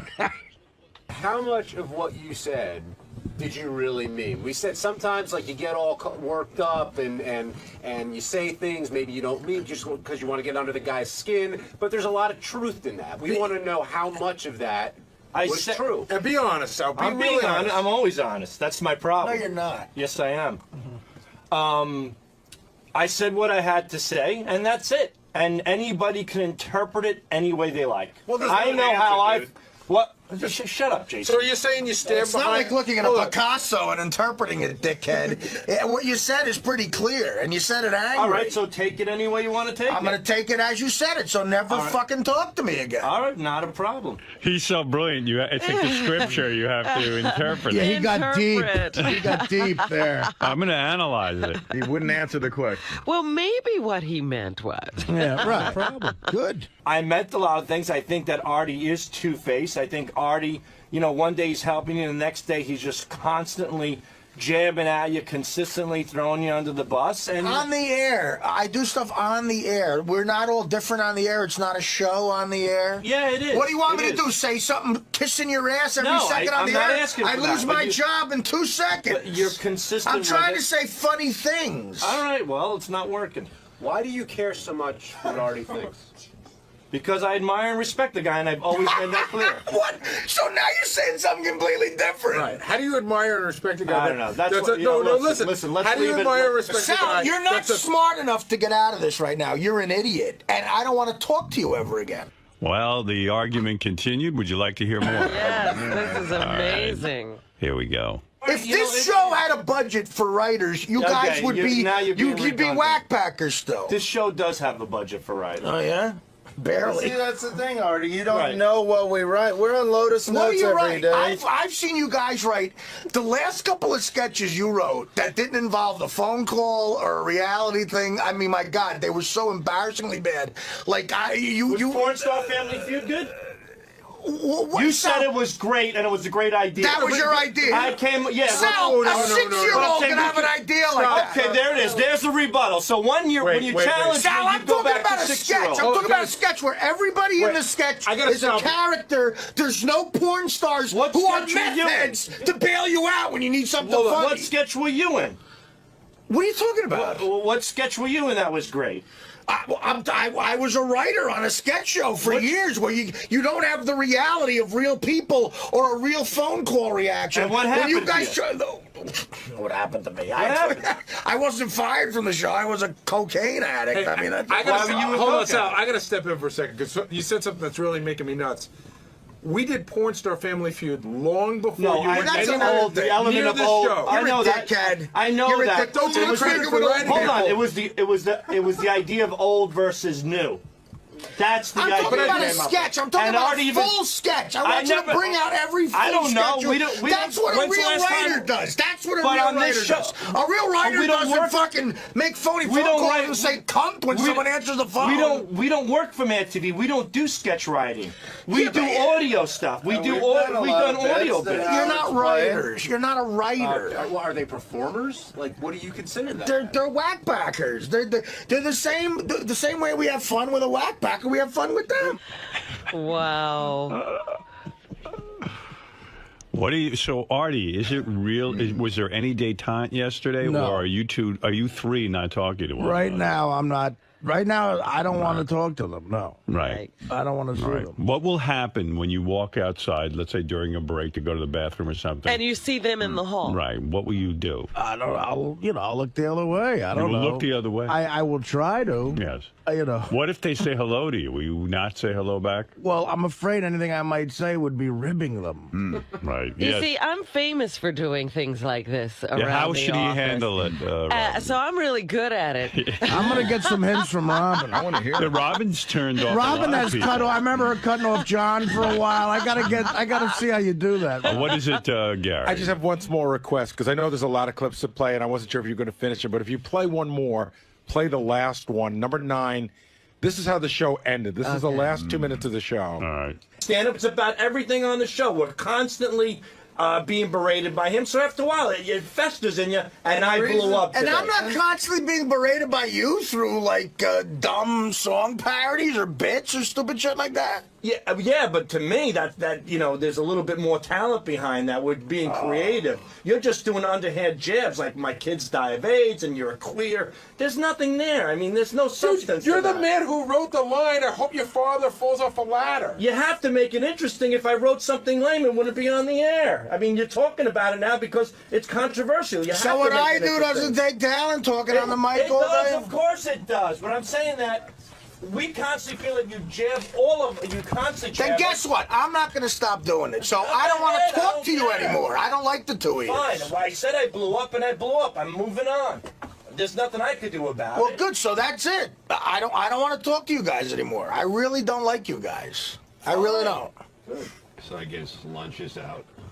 I think Richard's bummed out because he's Fuck him. I don't give a fuck. He's the one who started. He's the one who talks behind my back. No, He's the I one who don't. says I'm a Jason backstabbing didn't jerk come off. up with any No, but examples of I that. agree with Jason. You know you say that shit. I can tell the way you act. So don't ask me for more advice or about, I'm not going to tell anyone else at Rescue Me that you're available for a job. And don't talk to me about your goofy acting. God, I would love to see you act doing something in that acting class. Your acting It's probably so bad. Your acting's awful. But guess what? I passed auditions. I got hired. I got what leg do you have got to stand hired over so there? you can How does flap that- your fat lips on the show and plug it. All right. And it was disgusting to call Even yourself with the show- Artie Lange from Rescue Me on Letterman after all the fucking things Howard did for you. That was awful too. What do they call you Show on- up. Don't talk to me, Artie. What do they Don't call talk to me, you on Artie. Letterman? You're not talking to me. What do they call you Don't on talk to Letterman? me. What do they call you on Letterman, Sal? They call me 𝗟𝗿𝗱𝗏, somebody who works for the Howard Stern Show and is proud of it. That's not me. Really, Sal, go fuck yourself. I never want to see you again. Well, lose 200 Stay in your pounds. little smelly It's- hole. it's impossible when you're 300 Stay pounds. in your People in little Japan can see smelly you. fucking hole. Go put on some more makeup, you raccoon. Hour 100, Hour 101. Howard, you have to understand, when Artie's going, stay in I your didn't know fucking... you didn't like Gina Gershon. You know what I learned like? that. John Hine calmly going, Howard 100, Howard 101. When Artie's going, stay in your fucking hole, Sal's at the door, still yelling like it was so real. Yeah. Well, And of course Sal's it's yelling, real. fuck you, and Artie's going, go in your fucking hole. Look, Did this, sometimes you interact with people you don't like. I don't like those guys. Did this screw up your diet yesterday? Did you manage to? Were you so upset that you had to start I thought eating? about that too. You know what? No, I actually stayed on it. Yeah, you Oh, just- good. Yeah. You're going to show them. The most right. That's right. Good for you. Doing it for them. Wow. Well, actually, there was one or two more clips. I don't know if you want to Wow. hear them. I mean, that was amazing. Yeah, that was good stuff. I have one here called Sal and the Power of the Show. Okay. And then I have another one, Bob Levy on Who is a Comedian. Ooh, Bob Yeah, Levy on Who's a Comedian. Levy went to the mic. This is classic Levy. right. Levy went to the mic, Howard, and the first 10 seconds, no one knew what he said. All right, let's hear it. Bob, you work with both these guys on the road. Yes. Where do you assess this? Is Sal not a comedian? Is Artie right? This is not an argument about comedy, John. I'm not arguing about comedy. He asked Bob a question. Okay, Artie comes from like this side from us that were comedians. What? Jesus. No, you know.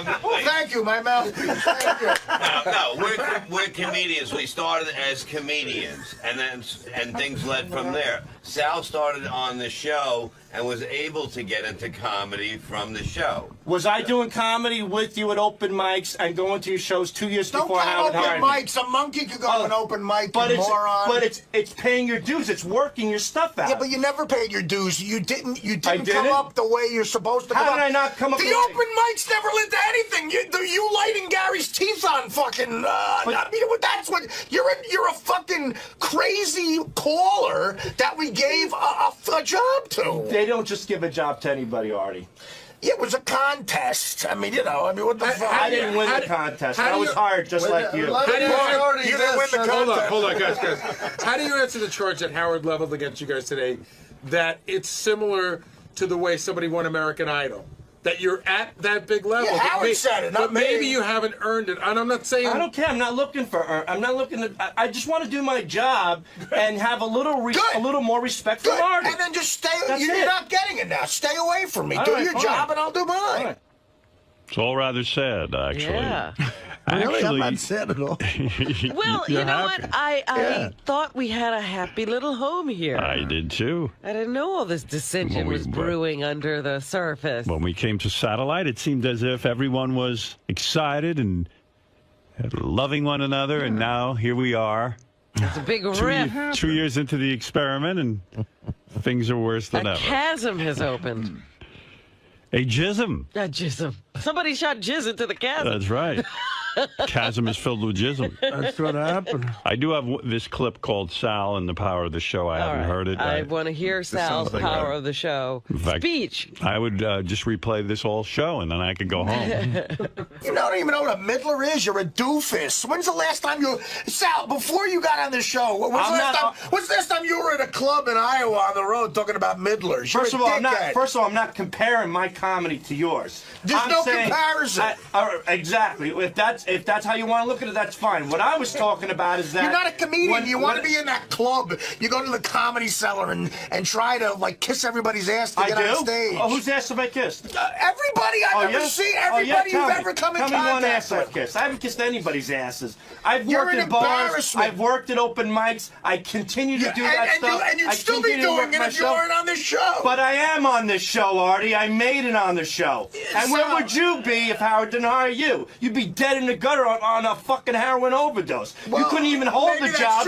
You couldn't even hold the jobs that you had because you were a fucking junkie. You're the fucking idiot and loser. At least I'm smart enough to hold myself together and keep my family together through tough times and not bail with drugs. So you're the fucking idiot. I don't have any fucking kids. I don't have any kids or a wife. Yeah, you never can. And you're clearly your testicles are fucking corroded with drugs. That's why you can't have kids. Your testicles are dried up like two fucking raisins with all the heroin and junk you put in it because you weren't confident enough to write good shit. Otherwise, you'd still be on Mad TV. Write good shit. You're an idiot. You write the sketches. You write the pranks. You do them. Dope. You're a dope. Oh yeah, I'm a dope. I'm telling the truth. Somebody just called up with every once in a while. The fans call in with a phony phone call and says just as funny as shit you do. And you know what? And we applaud them and we thank them and we continue to tell them to send stuff in. We love the fan contributions. Maybe one day they'll be taking your job if they'll work for cheaper. Maybe they will. You're talentless. Wow.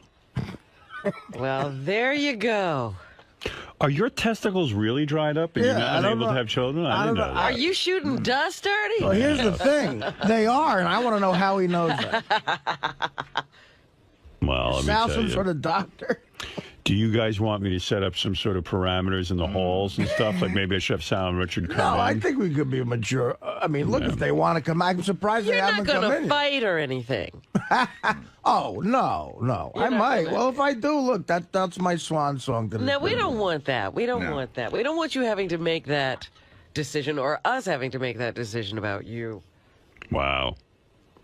So I suggest that we get 𝗛cie𝗄𝗿𝗍 in here. I don't know if he could solve that. To work out some kind of group counseling session. Who was the feud guy? Oh, that other guy, 𝗏𝗏. that Croce guy. Croce's head exploded when he heard might that. need both of them. We'll hook up 𝗏𝗏 and Croce. Oh, and Sal and Richard, do you guys want to work out the parameters of your relationship with Artie? Yeah, I can't believe they haven't come in here. Are they afraid to come into the studio now? Hey, JD. JD. Hold on a second. What? We're not falling apart. We're not upset. We're simply working and moving on. We're not mad. We're not mad. We're We're not over falling it. apart. We're working and moving on. Is that how we're going to be affected? I don't know. Is that the punishment? Where are the boys? They've got a spokesperson. Oh, here's JD. Yeah, what's up? I am the spokesperson.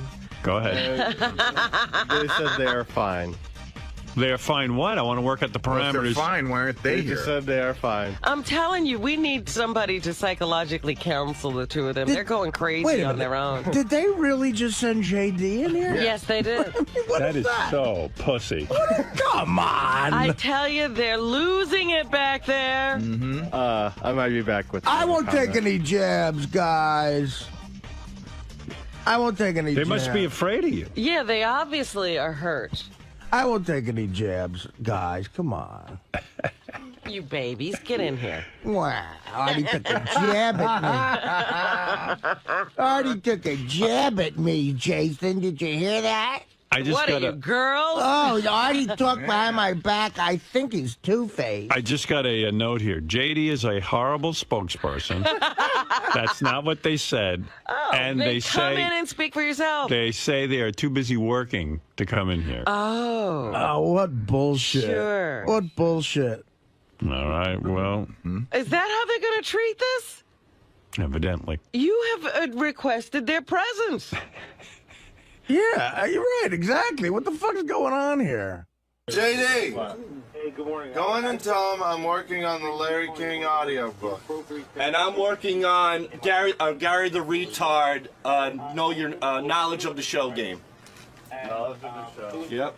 The spokesperson is back. Oh, JD, the spokesperson for Sal and Richard. Roy Cohn is back. Just to let you know what they're working on. Why would you pick JD as a spokesperson? He's the least articulate. I think I was just walking through the hallways and. Yeah, you're the only one who would come in for them. But go ahead. What's going on? Richard is working on a Larry King audiobook. Great. And Sal's working on a Gary the Retard knowledge of the show game. Is that their way of showing me that they're doing They're good very busy. I mean, they're being immature. Yes, they are. Richard was really bummed out yesterday that the fight happened on Halloween. He didn't want to ruin the holiday. Yeah, his whole Halloween day. Like, that's his whole favorite big day. Yeah. He kind of ruined his day. Was he upset that I said he came dressed up as a shitty writer? He took offense to that, yes. I don't mind telling you. Well, I love you all. And I can't hope, believe they won't come in here. and I appreciate everyone's contribution to the show, and I hope that you guys work this out. I mean, know you. It's a shame that you have to hear this. It's very upsetting to me. I guess there need to be parameters because they obviously aren't coming into the studio if Artie's in it. What? Yeah, I mean, guys, seriously, I won't say anything nasty or something. Or what's the matter? I don't know. I'm a little disappointed. I mean, they're actually turning down airtime. We want an ISDN line in our office. I'm not kidding. That's the next one. Why does everybody come in on the wrap-up show, but they won't come in on my show? Yeah. Here's JD. They gotta be kidding me. They gotta stop. I mean, talk about passive-aggressive. This is the way of saying, look, Art, enough of your silliness. We're getting back to writing. Yes, JD? They want an ISDN line in their office. See, they can't come in here. They're afraid. They're afraid to be in a room with Artie? Yeah. Boy, that's a pussy move. I never thought I thought those guys were fearless. I guess I had it wrong. Yeah, I thought they were too. Yeah, that's a little shocking to me. I thought they were fearless. They want an ISDN line in their office. Well, then you clearly won the argument. If they're Yeah. afraid to come near you, you're like an angry bear. Listen. Who defeated them. I mean, you know. They don't want to tangle with the bear again. You clearly won. You've intimidated them right out of the studio, and they love being And you know how they love airtime. I mean, it's like winning an argument with a couple of chimps. Tell him we're not mad. We're just busy. Yeah, we're not bad. We're just busy. Say we're not looking for Fox. We're not looking for Fox contracts to leave the show. We're working here. Here's JD. Back again? Their spokesperson. They say they're not mad, they're not busy, and they're not looking for Fox contracts to leave the show. So they're not mad and they're not busy. They're not bad, they're busy. They're not bad. No. They're busy. This is the spokesperson. What are they, JD? They're not mad. They're not busy. They're not mad, they're busy, and they are not looking for Fox contracts to leave the show. Fox contracts. Oh, because I had a Fox contract. I got news. I got news. No one's offering it. Oh. Hook Nose Mike, you're on the air. Hey, good morning, Howard. Hook Nose, you bastard. What's happening, brother? Yes. So listen, I just wanted to say, why aren't those two little pussy faggots getting in the fucking studio? Why are they hiding? Howard, you're their boss, bro. No, I mean, if they don't want to come in, they don't have to, but it is a pussy move. But my point is this the way the show is going to be now? We never see Sal and Richard? They never appear in the studio? It's up to them. JD, Richard would like you to read an email that Howard skipped over. And this JD thing, this is really... and now they're sending him with written notes. I mean, it's what do you ridiculous. want? They said they are not attention whores, and they also have a couple emails that you ended up skipping over that they Oh, won't my goodness. I skipped over many pro Artie ones and many pro Sal and Rich. I can't read every email. I'm sorry. Yeah, Sal always sent them all anyway. Right. Thank you. Thank you, Hook Nose. All right. Should I not read these? No, I mean... If they want to read it, they should read it. They can come in and read it. Well, That'd be fine. They're now sending you in to tell Howard how to do the show? Wait a minute. I got to hear they JD just read want these read. You want to hear JD read? Yeah. All right, go ahead. All right, you can read. Read anything. Email number 1. Artie is an asshole. Listening to him on the wrap-up show makes me realize what a piece of shit he is. He cannot hide behind personal problems or addiction anymore. He has shown his true self on the wrap-up show now. He has some respectable comedy experience, but that doesn't give him license to beat up very funny people like Richard and Sal when all they are trying to do is gain some experience themselves. Artie could leave the show and I wouldn't care. In fact, I hope he does as long as Jackie doesn't replace him. He sucks too. I listen to Faye because of Howard and the comedy of Richard and Sal. By the way, Artie, Mad TV sucked when you were on it. I don't dislike you. I'm indifferent to you. Wow. There you go, Artie. Well, you did get some negative. That did sound like that sounded like an 8th grader reading it. Well, it was very All right, thank you. Hi, my name is JD. All right, JD, thank you. Sorry. So Howard, you're just gonna let these fucking guys not come in? How you gonna let them puss out? What can we do? We're in here. We can't drag them in. I can't force them to I come. spoke to Richard Howard Yeah. earlier, and I said, Richard, go in, and he goes, you know what, man? Going in just makes it worse. It was a mistake for us to do the wrap-up show. I should have never done it. It just makes it, we're getting chewed up, but it's just not worth it. But then come in and say that. Chewed up? Look, I just got chewed up in an email. It was better I'll than tell you one JD read thing, it than man. Howard. I'll tell you one thing, Artie. I'm going to say this to you, and I mean this. I'm not taking any kind of sides here, but I got to tell you something. You're a man, and they're two pussies. Because, That's right. You're willing to sit here. You're willing to face and them. face it. But I have to say, you win this round because you showed up. And you said, hey, you just took a knock at the email. I didn't see you fall apart. I didn't see you crying over it. Right. Well, you all take knocks. That's right. You know what? Anytime there's fucking any other controversy going on in the studio, they're the first guys to run in there with their fucking dick swinging. You know what I'm saying? Right. Literally, yeah. Now it's time to fucking sit down and, stand up and be a fucking man and do what you got to do. Yeah. All right, thank you. Man, baby. All right, thank you, Hook Nose. And the radio that could be created, from us arguing again, I'm sure is way better than the fucking game you're working on. This is really unmanly. This severely This severely cuts into their participation and the contribution to the show. That's right. Fucking faggot! The Iron Sheik is my spokesman. Fuck you! That'd be funny if I just send a spokesman. Send the Iron Sheik back to them. That would be funny. Fucking faggot! You're gay and faggot! I have message from Artie. We got to get the Iron Sheik in here. Piece of shit! JD! Patient. and contribution to the show. Tell him we know that they're baiting us to come in by saying that Artie won the fight. Right. Yes. They know you're trying to bait them. I'm not trying to bait anyone. I'm telling the truth. I'm going to tell you what they come off like, and I'm going to know. I know everyone in the audience is thinking it because I'm thinking it. Oh, they think Howard's bullshitting right now. I don't know. They just. I tap in pretty good to the audience. I'm telling you, they look like two maggots sending you in here like you're their mommy, and they're hiding behind your skirt. And Artie's just sitting here saying, "Hey, man." All I wanted to ask him was, what are you going to do if you see Artie in the halls? Yeah. And how's this all going to work? That's it. The argument was over already. It's a puss move. They're afraid of Artie. This is bullshit. It shows their fears, and it shows that they're scared. Did they spend all night on the internet typing to each other about what a big mistake they made? I am Sal. They've been intimidated by Artie. They have. They were talking to other SFM people. Hey, Artie's black bloated liver. Weren't we right? Yeah, I would bet 99% of the people on Stern Fan Network right now are writing that Artie wins and Sal and Richard are pussies. And that's right. I really don't think those guys like me too much either. So I'm guarantee you've won over some fans here. But he's being called back for another statement. This is really unbelievable. Over some fans. JD!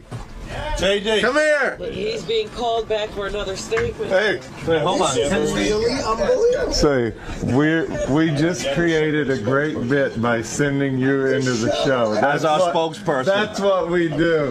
Right.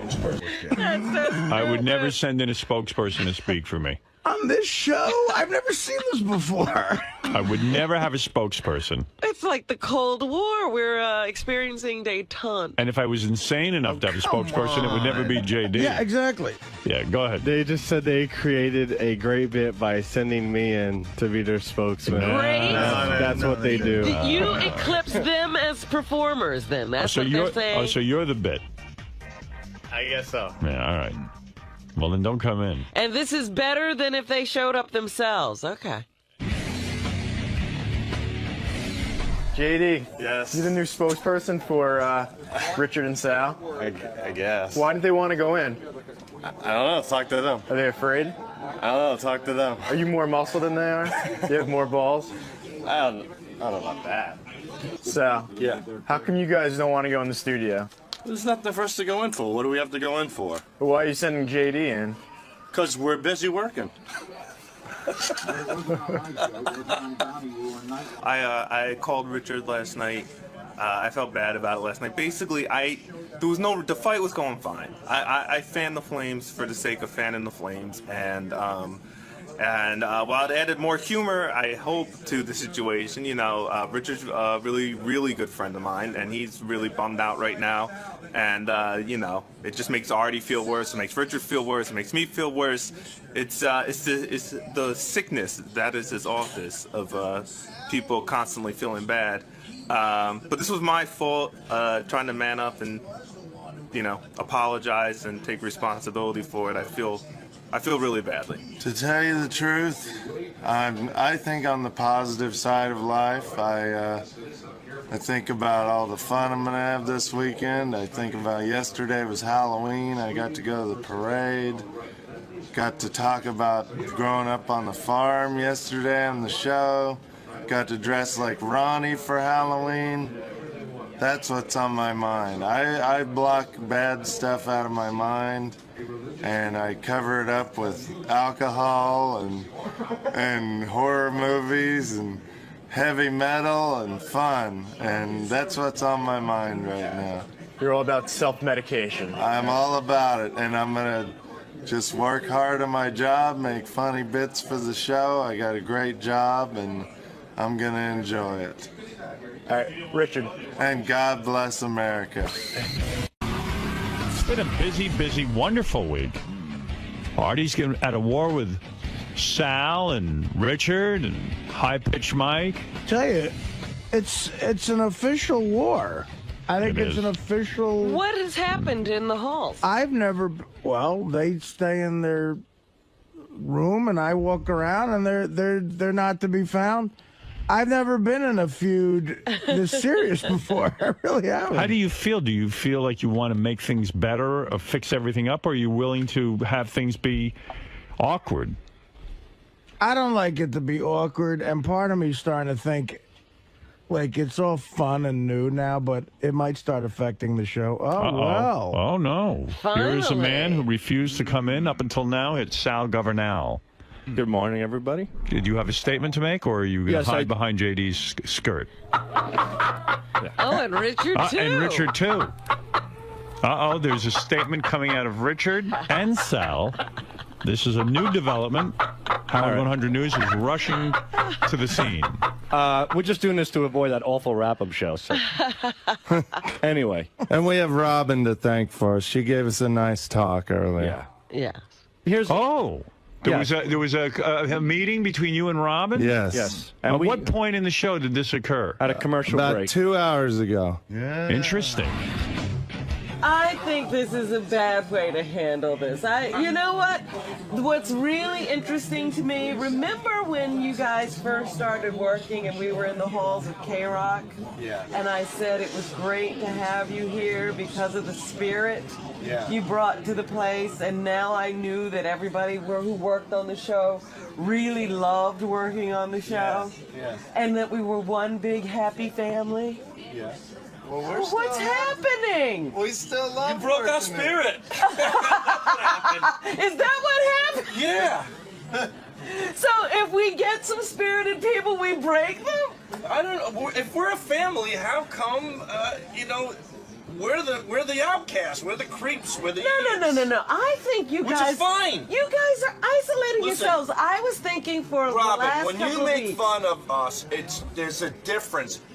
You do it in the content of the show. The only thing that we came up with Artie is that when we don't rip Artie's ability as a comedian. We don't rip Artie's funniness. We don't rip you as a newscaster, or we don't rip you on your the intelligent things that you say. We'll make fun of, like, let's say, your weight or meats and vegetables. We'll make fun of Artie's drug addiction if that's the topic. But every time we play a phony phone call, or every time we come in, it's don't ever have these guys on again. I'm sick of them. They're gay. They're not funny. Whenever we talk about stand-up comedy, we're hacks. It's like it's the work that we provide that we have the spirit for. He crushes our spirit for our contribution. But we're not saying. That's what. Why didn't you give that statement to your spokesperson? Because I'm an idiot. Yeah, you need to write. This is the statement that JD should have come in and said. I don't complain about raccoon eyes. I don't complain about the emotional friend, which is funny. Right. I don't complain about Artie's comedy. Valid But when me and argument. Richard are breaking our ass every day, it's about our work. That's what involved. We admire We're not Artie, even saying for and Artie we to admire stop your. Congratulations, Robin knows and nobody in the audience does. But that's my point. I was like, at the very least, they could have Robin's- written this statement for Well, JD. now you can be our. No. I think the JD bit is working. You really need to give him some notes and write them down so that he can come in and make your statements. No, These are no great. notes. And this is what you're depriving us of on the air. And she agreed she would be our moderator for this, if you don't mind, Howard. Why would I agree to that? Well, no, just to make sure they get their statements out, because All right. I thought they had some Okay. interesting things to say. All right, go ahead. Here's my statement. Thanks for waiting till 10:45 to do Well, this. she came in and talked to us right before you did the / Cousin Brucey interview. You were so busy, we didn't want to interrupt. The thing is, here it is with Artie in a nutshell. Artie knows how I feel about him, and I know how Artie feels about me, and we do have a good relationship. What bothered me is me and Richard are very passionate, as you know, and insecure about our work on the show.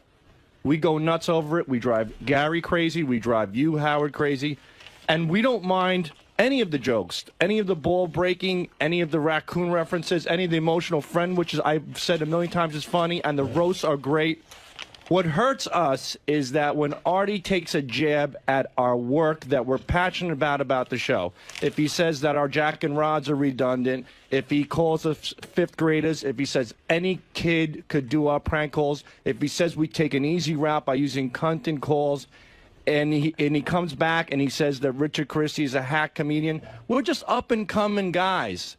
And we respect and admire Artie, and we want to be a part of the family, and we would love his help. So I don't care about anything that you do, and I've laughed over everything you've done, and I applaud the ball breaking, but we are passionate about what we do for the Howard Stern Show, and that's where we feel we're being ribbed, and we're being kind of, you know, jabbed at. And we're not mad. I mean, we're not mad at Artie. We're just get hurt when things get said. I listened to this. And this is a quote from you yesterday, Sal. I'll read it back to you. I know, but see, what you're doing you said is this. Wait a second now. You said you're not mad, but let's find out. Yesterday, okay. You said the following, and I'm just reading from a transcript. Right. I'm not putting anything in your mouth. You said this to Artie's face. It's gonna be brutal. I know. You were on those stupid fucking shows before Howard Stern. Nobody knew you. Well, they were stupid. You sucked on Mad TV.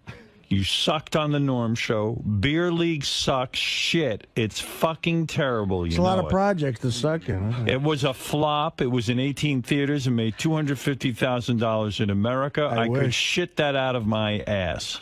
For you to tell me about comedy and what people tell me off the air, you have no fucking clue what you're talking about. Okay. Now, that is a quote. That's so my don't quote. tell me you weren't mad. That's not true. Howard, I never said I wasn't mad. I was said it. So compared to the movies you were in, Robin, grossed a lot moderate more this. than that. Well, let us say this. Let me finish. What I talked about with them before was that all of the things they did yesterday only caused a big break. It didn't really express how they truly felt. It was lashing out in anger, and they really didn't say to you what they actually feel. So what happened was with Artie taking those digs at what we do, our work, not other stuff, which we don't have a problem with, it festered in us. And we said, you know, we're not even going to deal with Artie anymore. We're not going to let him make fun of our calls and say they suck. Let him say all the shit he says about our work. And we'll just sit in the back and do the best that we can. And then it came to the breaking point where I came on the show and Artie said, you guys are glorified whack packers that won a contest. That was the straw that broke the camel's back. I was personally offended from a work perspective, not a personal one. And the only angle I could take back at Artie was diminishing his work as a professional. That was the only angle. I wasn't going to go beneath the belt. That wasn't my intent. My intent was like, hey, you keep knocking me. I'm breaking my ass every day. I'm passionate about what I do. I love what I do. Where can I go? I could say, well, I think you sucked on Mad TV and you sucked on Beer League. Is that true? No.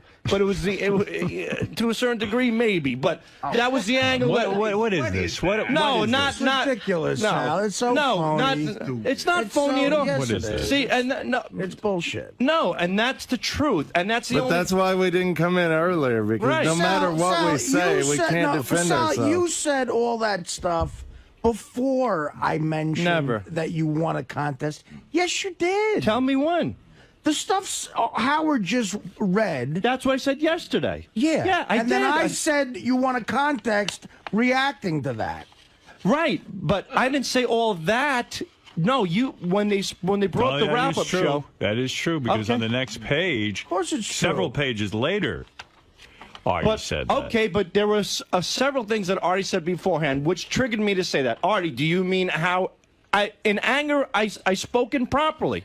And when you get mad, you say things that you don't mean, and you try to hurt people like you did to me. Well, and I try to hurt you? Does anybody else in this room feel that I constantly bash their phone calls? I don't think you constantly bash their phone calls. I think they are super sensitive to your criticism.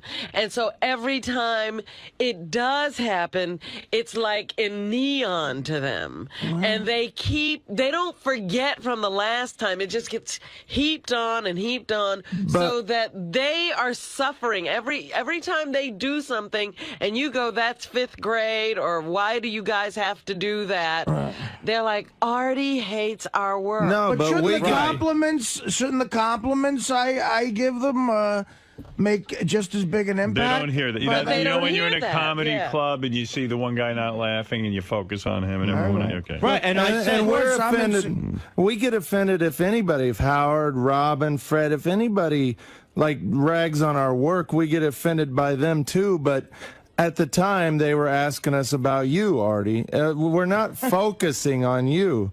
Robin has said bad things about our stuff too. Everybody has said bad things. See, I own up to it. If I said it, it's okay.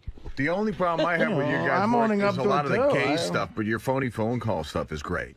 Yeah, thank you. That's awesome. But Howard, and I like the gay stuff. Right? I was going to say Howard likes the gay stuff. What does it matter what I think? It matters because we. But what do you care as long as I keep you employed? Exactly. Because I like what you're doing. Yeah, but you know what? We respect and love Artie just as much because he is a funny figure on the show. There's no denying it. And Artie does come to us off the air, so we do get mixed signals. But that's what I couldn't understand how you could be so vicious to Artie. And it's not only off the air. Artie has tried to be an advisor to you. Right. He's taken you under his wing. Yep. He's told you how he thinks you could extend your career beyond this show. He's been your advocate. How could you be attacking him? Because lately, within the past month, I don't know what it is, like when Artie no longer returns phone calls. I know Artie's going through a lot, and I'm not putting the blame on Artie. Oh, you're calling him? No. You're bothering him. No, probably. But Artie's in his own world. He's got his own issues, and I hope they work out. But, like, we just feel like there's no communication, and the only time me and Richard hear something like Howard said, like the guy in the comedy club, we just hear the negatives. And we got to a point where, look, we'll just let Artie be, and and we were convinced that you just don't like us at all. And I don't. You guys are very paranoid back there, and maybe I should separate the two of you. Because you're feeding I think each the two other. of you are sitting back there day in and day out, and both of you, I don't think between the two of you have an IQ point higher than 90. I think you're sitting there and feeding each other a bunch of stuff. You're getting paranoid. But that's not true. Don't talk to each other anymore. All we talk about is so much weeing and all of you. But in other words, guys, you see what you're doing here is a very bad thing for the show. Right. In other words, now you're forcing me to censor myself in my head. Not at all. Yes, you are, Sal. Like now I gotta figure out what is going to offend you and what isn't going to offend you. Nothing offends and that's me. not. But Sal, clearly something offends you. That's why you're here. Everything offends you. Artie, nothing offends you. Yes. Sal, that's not how the show operates. Sal, you're the guy who got on the show by goofing relentlessly on Baba Booey. And there were goofs. But when if you ever hear me talk about Gary as a producer, I'm the first guy to say that he's horrible. I say he's a great producer. I only say that once in a while to get under his skin. You say once in a while, Gary's a horrible producer to get under his skin. Right. So accept that from Artie. I can. Sal, you've called me a shitty producer so many times I can't even count it. All right, but have I called you a great producer? No. When asked who has Artie called you a great comedy guy? From time to time. And has Artie called you a shitty comedy guy? Yeah. She does the same thing you do. I know. Go back there and suck it up. But listen, that's my point. The point get over it, man. Get over it. The point that I'm trying to make is that we respect and admire Artie, and we're passionate about our work, and that's why we were mad. I told you do good work. That's all that matters. Right? But listen to this. Like everybody, you worrying about what Artie thinks. We do this. What we did exactly. I agree with us getting up. Us getting upset at what Artie said. Everybody's had that happen to them on this show. Artie's got upset at you for setting him up with that bit when you brought the girl in that liked faggot. Okay, Robin but did upset. I give Howard some sort of edict about not? And we're not giving you an edict. Yes, you are. No. Yes, you are. No. You're telling me there's certain things you don't want me to say. No, we're not saying that. We're just saying we get irked when you say it, but keep saying it. We'll deal with it. Sal, you clearly can't deal with it. Sal, wait a second. Sal, you don't want him to keep saying it, do you? No, I've come to the point where I just have to. That's it. So you're going to be allowed to say about Gary, he's a shitty producer, and times say he's a good producer, and call him a monkey and everything else. And me and Aaron addict and write lines for I've been spanked that my father falls off a roof, and that's all fine. And you're going to be able to do You want me to start censoring you, motherfuckers? But the point. No, not at all. And you know what? So fuck off. That's fine. I could deal with Artie that. didn't But at say least anything to you about writing about his father falling off the roof. I thought it was a little wild. No. Here, let me. Why is that okay? I sit back and I take it. I take it. Because it fell within the content of the show. High Pitch Mike and him had a feud. High Pitch Mike came to me, and me and Why Richard is it composed okay the for song. you to, Gary? You're Why an is it asshole, for you? Sal. Why is it okay for you to call Gary a shitty producer? That's to break his work. balls, but So is we it fair think to break your balls? Yes. So then why are you telling him you don't like it? Why does Artie do the emotional friend while I'm crying on the couch? Because it's funny. Right, and that's why we do what we do. But then why are you now on the air I'm not saying, the one right. I'm not But the one no, we're instigating not this. talking about that. What I'm trying to say is that when it's within the content of the show, when you're discussing Artie's drug addiction, when you're discussing his way, when you're discussing, hold on, when What you're do I discussing, crowbar it in? No, when you're discussing issues with me and issues with Richard, we have no problem. I don't have a problem. You with have a problem. We know Makeup, what your problem is. raccoon, Your problem- emotional friend that you said egg him your- onto. you I said have no your problem. Gary dance Wait around a me with a. second. Wait, let me tell you. You know what your problem I've never is? complained about any Your of that. problem is when Artie says that you're a shitty comedian. Yes. But you say Because that's Gary's my a shitty personal work. producer. But it's How not, is that different? It's not a comedian. I know I am green at comedy. I've admitted it. So I'm then talking what's the about problem? I'm talking about the work that me and Richard So composed what do you for the think? show. So what does Gary do for the show? Yeah, but it's different. I Why? don't know. I can't Why put is my it finger different? on it. You I mean can't. your work for the show is different than Gary's work for the show? In other words, when you say Gary's a shitty producer, isn't that the same as Artie saying you guys are shitty, phony phone callers? Yeah, but you could see. But First of all, you could that's see not past what I'm that. saying. What do you mean? I can't see past that? You can. You can I see the past difference in that. I'm playing your call. I know, but I it's- don't see a difference in that at all. Can I say something? You got to suck it up. We're not talking about that. We're talking about Artie. We feel that Artie jabs a lot of our hard Artie work. jabs your hard work, and you jab Gary's hard work. But let All me right, say fine. this. But let me say, Wait, don't nod your head. You don't know that you jab Gary's hard work? I make fun of him. It's a goof. It's a joke. It's a goof when We you all do jab it. each other's But hard work. we think that Artie's being Because sincere you're and it's- paranoid. Right. I mean, Gary's healthy. Everyone here's healthy, but you're not. Right. So then get healthy. Go see a Well, psychiatrist. that's what I said. Hey, Howard. The opening of my statement was it's because of our insecurity and our paranoia that we got to. You don't think I have insecurities about comedy? Every performer on earth has Everybody here has We do. insecurities. We think that. I want to run something by Sal because this is one of the things that I thought was, maybe humor in your mind, but not to me. The week you were in Forget John's job, right? Howard and I had some incident. There wasn't a piece of paper in front of him, a cart that he needed or whatever. And we got into a fight and everything and, like a real thing. And you walked in and you go, here's the problem, Howard. Gary's a horrible producer. Right. And you know what? I wasn't finding humor in that. I dealt with it. I wouldn't even know if I'm going to have to deal with you thought forever. it was funny. It was Me funny too. to them, and I So, took Sal, it. it's funny when Artie busts your balls. It is. It's great. Like emotional So stop friend. whining about it. No, Not emotional friend. Don't We're confuse saying it. anytime he breaks your balls. Okay, If anytime. he's breaking Fine. your balls about your work, See, but I now know it hurts. I'm free. Now I have to edit myself No, in you my don't. head. no, you don't edit. We It's- just thought that you hated us and hated everything that we did. Well, I We've mean, got you to the. know. Don't edit yourself. All we're saying is when you say it, it hurts, but we'll deal with it. No, you're not dealing with We it. are. You guys you're asked not. it. No, we are. The reason that all this came up is because people are putting up notes saying these guys are back there freaking out. Maybe once every 2 weeks we get mad at something that Artie says. That's pretty often. No, We work I'm 2 years saying together. maybe that much, but we're I not think I back know. there You know, I'm stewing. thinking back to when this started. Probably the time I pointed out that maybe some of the phone calls always had that theme of Right. interrupting. And let me say this, that turned into a funny bit. It hurt a little bit at the beginning that you said that, but it turned into a funny bit and we dealt with it. So don't censor yourself. You can rag on our stuff every day, but there's no way. Howard, being a human, Richard's giving me permission. Yes. So he's giving me permission not to censor myself. Right. You think I'm waiting for that permission from you, you dope? No, but I don't want you to think that we want you to not talk about us. But the problem is, if I continue doing whatever it is I'm doing, once every 2 weeks, they'll So have a you pussy are- powwow, Well, no, and you I'll are- fucking.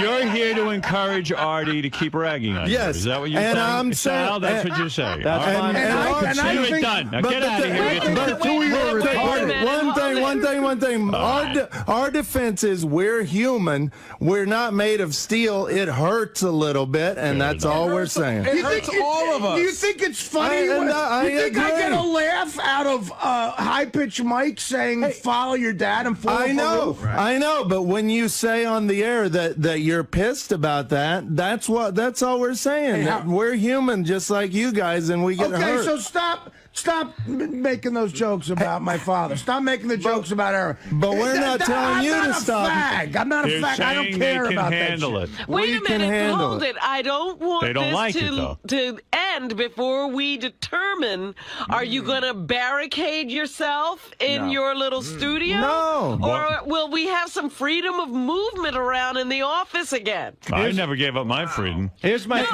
there's been they've been closeted for a couple of weeks I tell you, now. I like them. They've been closeted their whole life. Hey, Howard, let me ask you a question. In the history of the show, with 24 years, right, for all the shit that you ever said about me, have I ever come to you and told you not to do something or told you that it hurt me? You just fucking man up. But this all Everybody started. in the office knows how you feel, so clearly you're telling someone. Right. No, but we're not coming to Artie and saying, hey, stop talking about it. You're going to other people. We didn't go behind my back. No, we're not. Richard, and In all fairness to these guys, talked behind your back. Jason revealed that. They didn't. Okay, but Everybody else knew how they felt, Howard. I'm telling you, we all knew. Right. Jason repeated verbatim, but we all knew this was going on. The fact is, I'm weirded out by you having a discussion about me on any level. We're not having discussions. I don't talk behind your back. Jason came in and said it. Jason made that up. No, he said he was bringing up when I was mad about you ragging on me at the roast, but that's something I talked about on the air. I am clear now on this. I'm not. I hope that. Well, see, there's still some feelings out there. They'll have to be ironed out. They'll have to be ironed out later. That was all very destructive. All right. But Listen to me. I understand what's going on now. The boys are saying they are hurt. They're human. But the fact of the matter is they recognize it's the Howard Stern show. We need somebody who speaks stupid because I can't interpret what they're saying. I'm interpreting. I speak stupid. Well, let me make it clear. I'm not mad at Artie. I won't stay mad at Artie. I'm not an angry guy. I love everybody on this show. I love my job, and I'm going to continue to have fun and have the greatest job in the world. And continue not to do... coming up with those great ideas. Don't do drugs and ruin your creativity. I'm not going to do acid and ruin my ideas. If you make another statement like that, I will promise you not to goof on it. Keep goofing on it. Could you imagine? My final statement is, Artie, I hope you accept my apology for going overboard in a state of anger. I didn't mean it, and you can certainly do what you want. And I'm glad that you made us aware that they are just jokes and we are overly sensitive. So I apologize. And how is Beer League? Beer League's okay. I'm being honest. I mean, that doesn't mean anything. I mean, it's my opinion. It's okay. That's right. Okay. And I did wish Artie success on that. I'm glad God, you had that I successful can't wait moment. to see the movie you make. I made Robin's Meat and Vegetables. Yeah, that's great. Yeah, I got a standing ovation and people applauded the whole time at the theater. You're a dope. That was funny, Artie. You're comparing that to my movie. You're an idiot. No, it was better. Meat and Vegetables was better. It's not a comparison. I really don't like you. I hate your guts. All right, thank you. I love you, Artie. No, you're a and I wish fucking you jerk. You're a phony faggot. Because I compared Robin's Meat and Vegetables to No, Beer League? just because everything about you's phony. You're a dummy. I'm phony. You're a dummy. I don't like the two of you. Stay away from me. Robin, I thought you came to us to come in because it's going to be better. This show's about honesty. I don't like either one I'm of you. being honest. I said it's okay. Beer League's okay. I'm being honest. Nobody cares about your opinion. If I was a two-faced, I'd say Beer League was good. But nobody cares about your opinion, Sal. I don't care about. I'm making my final statement. He asked you as a joke. I love you. I hate your guts. Is there anything we can say, Artie? No, I don't like you guys. I'm honest. I'm not like you guys. I really don't like you. Why don't There's you... people I don't like in life, and you're two of them. Has it always been like that, or just now? Well, I mean, no, the last couple of days. No, of course not. The last couple of days, I've seen you for the fucking serpent pussy homos that you are. Go have another pussy powwow about me. Artie jabs at us. We don't think he's not kidding, you fucking fags. Hey, what about when you got mad at Howard? You've gotten mad at Howard. Right, and then I went to him and said, listen, I got to go on the wrap-up show and bitch about you for an hour and a half, and then. Well, you did. You complained about it on the wrap-up show the day that he brought the chicken for you. You don't see what's different about this, you idiot. No. Yeah, it's like talking to an idiot. It's not different.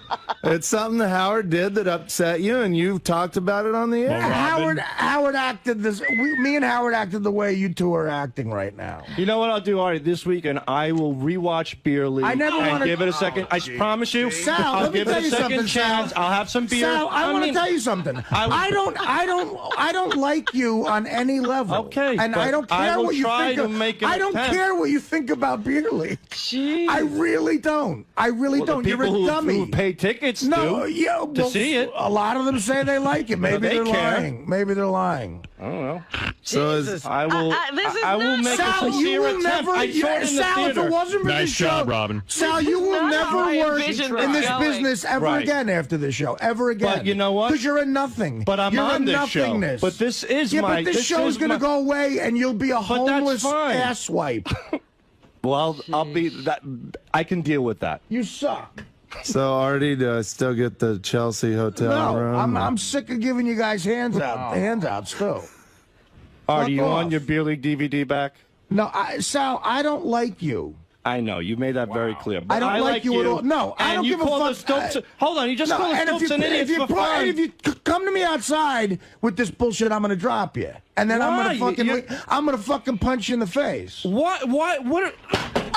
Oh my God! Whoa, what are you doing, All right, Artie? let's end this now. That's enough. What happened? I missed it. Maybe you should go. Artie just nailed Sal with something. What are you doing? Artie. Artie, why would you do that? Oh, what are you doing? What is that? Go! Hey, Artie, Jesus.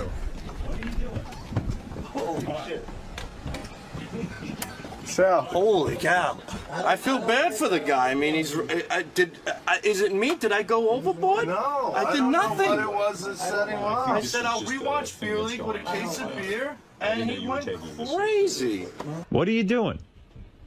Art.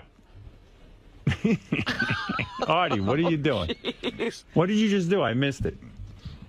I'm here drawing pictures. Wow. What just happened? I'm being real.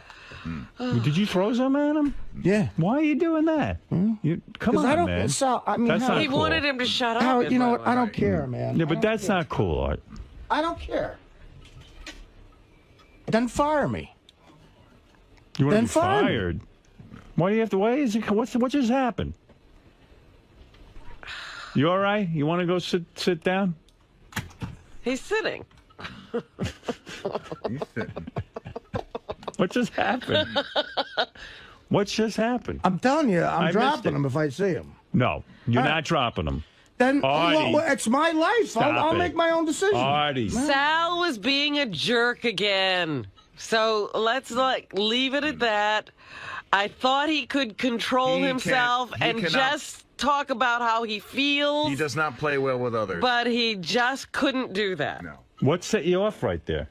I didn't. I missed it. I just can't. He's just a phony asswipe. I can't deal with him. I don't like phony people like that. It's gross. I can't be around them. I really can't. So fuck it. You want me to leave? I'll leave. Nobody wants you to leave. I don't want you to leave. I wasn't expecting you to leave. Do We you hired a do you want to stalker. leave? We hired a stalker. What are you saying? We gave a stalker security Clearance. Yeah. Oh, dear. What happened? I missed it. I threw two things at Sal. What did you throw? I threw a CD and I don't know. Whatever. CD? I couldn't see what the What other are you, one odd was. job? The other thing was like kind of cubic. Yeah, I couldn't see Let me it. see the evidence. It was a good shot, though. It was some. I got a good arm. That's what it was. You threw xylene? I don't know. I picked up whatever I could get. CD. A CD. What's the xylene? I don't know. It's a box. Oh, God, I can't take Fortunately, he threw something that wouldn't hurt him. But it could have been something the worse. CD could got him in the eye.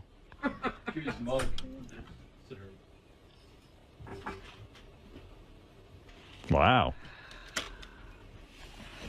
You were really keeping it real. I mean, what's going on here? I mean, I don't know. I probably don't belong in this business. I never have. It always ends bad for me. I don't like a lot of people, and he's one of them. You do like him, I feel. I don't like him. I think this is just a thing that's going on. I don't right like now. him. I didn't know you were taking this so seriously. Well, Yeah, I thought Artie was doing better with this than they were. I did too, but he's not. It's enough of him. I'm putting an end to this. All right. You two will get along. All right. Oh. You're going to have to learn to live with each other. No, they'll get along just fine. Well, that's what, I mean, we're talking. You learn No to more live with each discussion about this. other. This is done. Now it is done. Now I'm stepping in. This was fun up until now. It was fun up until now. Now it's getting real. Thanks, Robin. You know what? Robin went out and talked to them. That is the end of my career as a diplomat. Yeah, you're no Theta 7.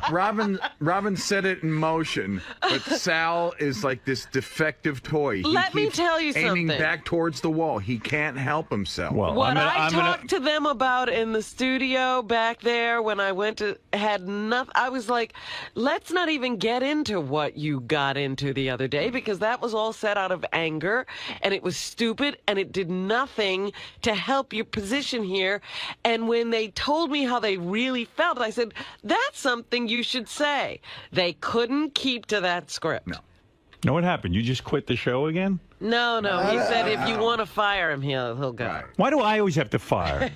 Well, I'm sure human resources do you would do it. Do you want to leave? If Sal's bleeding, do you want to leave the show? I'm sure I might get fired. No, Howard, I don't want to do any of the stupid shit I've done in my life, but it happens.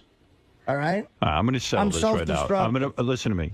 Would you mind? Listen to me. It's no Look reflection at me. on Look you. at me. I love you. Maybe Right. I'm not cut out for Artie, this shit. Artie. I should be loading trucks. Artie, I'm going to bring Sal in here now, and I'm going to wire Go this ahead, out. bring him in. I can't. You can't flip out. You got to promise me you're not going to hit him. Yeah. I'm not promising you nothing. Well, then forget it. And that's not. I think we need to give this some time. See, he came What is in it, in a better JD? He's not position. bleeding. All right. I could settle this in 2 seconds. I could make things better. You want me to make it better? Or not? Do you want me to or not? Yeah, good. All All right. right. Sal, get in here now. Oh shit. And and Artie, but you promise me you're not going to hit him with anything. If you're going to do that, I can't bring him in. All right. Bring in Sal. I will settle this. I'm going to make things better. All right. Sal, are you okay, first of all? I'm totally fine, and I understand Artie's anger. All right. What just No, you happened? No, whoa, 1 second here. Don't Just give him a talk to each chance. other. Don't talk. Let me handle this. Why was he? I don't even know what just happened. What just happened? What set him off? I said I was sorry, and then I teased him again about beer league. Okay. No, it's not about beer league. Right. He It's feels- not. It's about your phoniness. All right. It's Here's what I'm about your suggesting.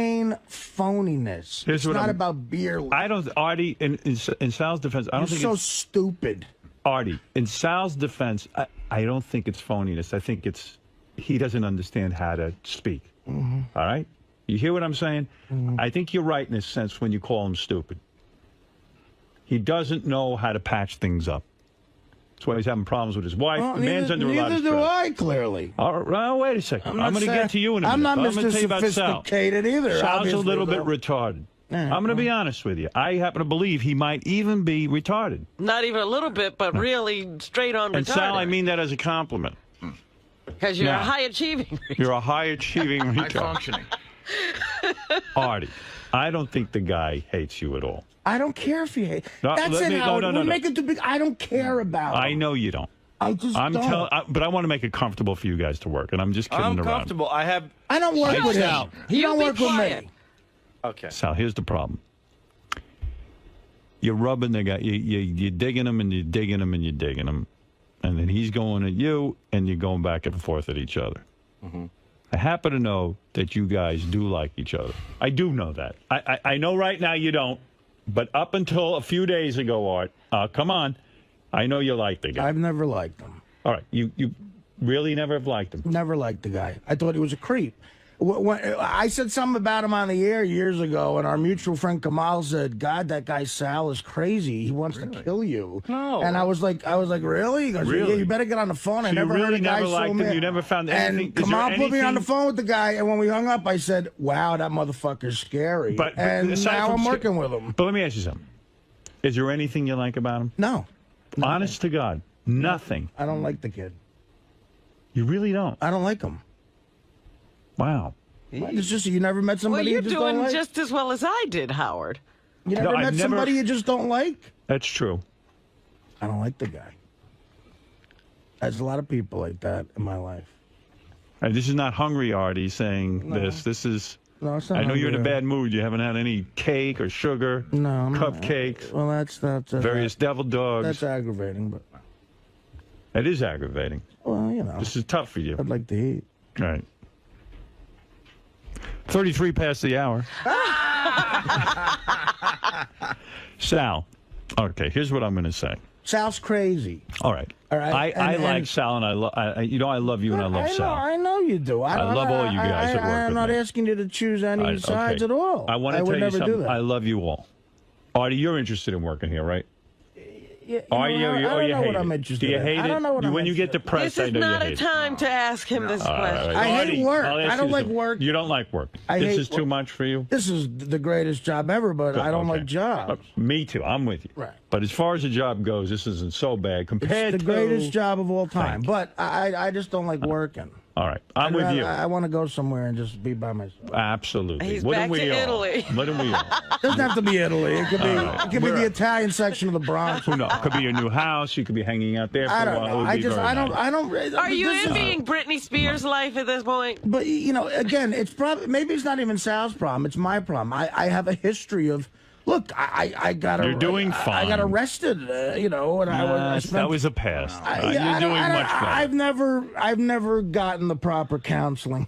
All right. You're going to get it one day. All right. Listen to me. I don't. I'm not. I can't walk around halls in a big corporation for too long. All right. All right. I hear you. You're not a corporate guy. No, I'm not enough. I'm not an anything guy. All right. You're a guy who wanna has grow his, a beard and eat. Artie does what Artie's going to do. No, Listen to me. I'm not even saying that. I just don't. You're not. Maybe it's not Sal. Maybe it's probably me. What do you want me to tell you? All right. Maybe it is. So what I'm saying is, you two guys, listen to me. This will pass. No. Artie, trust me on this. All things change. I don't say you're going to love the guy. I'm not saying that. I'm saying feelings will change. These are very angry feelings right now. This is an open sore. And you know how sometimes open sores heal? This is going to change. What I would suggest is, two of you give the weekend to cool down. Come back here next week. Let's not even bring this up next week. Okay. Let's make a pact. Yeah, sure. All right? We're going to make a pact. All right. Going to go back. We're going to do the show. We're almost going to pretend that none of this happened. Sure, we'll know in the back of our minds it happened. Sal, I apologize to you. Nobody should have anything thrown at them. That's fine. I My understand. fault. If someone should leave, it should be me. No. That's true. Artie's right. I crossed the line. That's right. He crossed the line. I did what AJ did in a sense. If you're willing, He didn't to, hit me. all right, okay, that I was tried. fortunate. I was trying. He tried to hit you, but That's his all arm right. isn't what it used to But, you know, attempted murder is not murder, so. You should be ashamed of yourself for missing. But all right, nevertheless, Maybe you would have knocked some sense into let's me. go back to all of us hating Scott next week. Yes, all right, and then that's much more never gave that comfortable. you never gave that up. I never gave that. No, here's what I'm suggesting. And next week, I say we give this a rest. It definitely got out of hand, and Right. I apologize to the whole show. Fair enough. Look, I apologize too. I didn't mean to throw something at somebody. understand, But I you know, understand. I don't. It's not going to go away. This is not going to go away. I didn't say it was going to go away. I said we don't need to bring it up next week. These two started this. We We understand that. understand Okay. that. And I want to protect Artie. Yep. And I want to protect you guys. All right. And if I don't want Artie to come here and feel uncomfortable at work, and I don't want you guys feeling uncomfortable. and he shouldn't. You're right. That's right. I don't even want to hear you say a word. What I'm after, and in a sense, I take blame here too. I allowed this to go out on the air. I did. I was interested in this conflict. I didn't realize it was going to get this vicious. Sometimes I think it's a little bit of a put-on. But this clearly was not one of those times.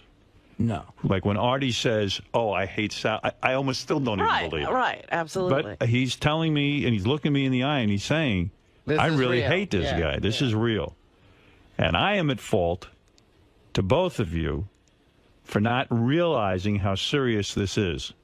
And I would take some blame in that, too, because I did not realize it was that serious on Artie's part. Right. I have been involved in many things on the air where I get worked up, but I do have a certain amount of, this is good for showbiz. Right. You see? Now, this has crossed the line. This has gone overboard. And I can't allow that. Now I'm seeing that I'm contributing if I allow this to go on. And we don't want that. Yeah. I am now taking this thing seriously. It's 11:18. I am taking this thing very seriously right now. I think I I'm really supposed am. to be on the 𝗦𝗵cie𝘄𝗿𝗍 show in 2 minutes. Yeah, and I'm being serious about this. I really am taking it seriously. I see that Artie is deeply hurt. I shouldn't have let this go on. And I see you're deeply hurt. I apologize to both of you, if I may. Artie? Not your fault. No, it's my fault a little bit. I take a little bit of responsibility here. Very little, but I do take responsibility. I'll take more because I started it up again. Right.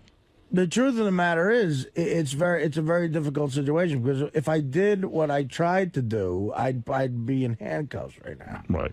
So, you know. All right, it's different. Listen, I know Robin. A little bit of divine providence there. I know Robin has gotten into arguments on the air, and I'm very sensitive to the fact that when the argument goes too long, it hurts her. See, but in a way, and I'm very sensitive. Hold it. I survive everything. No, in a way, and Artie will survive this, and Sal will survive this. No, but in a way, I don't trust myself now because I crossed the line that I thought I would never cross.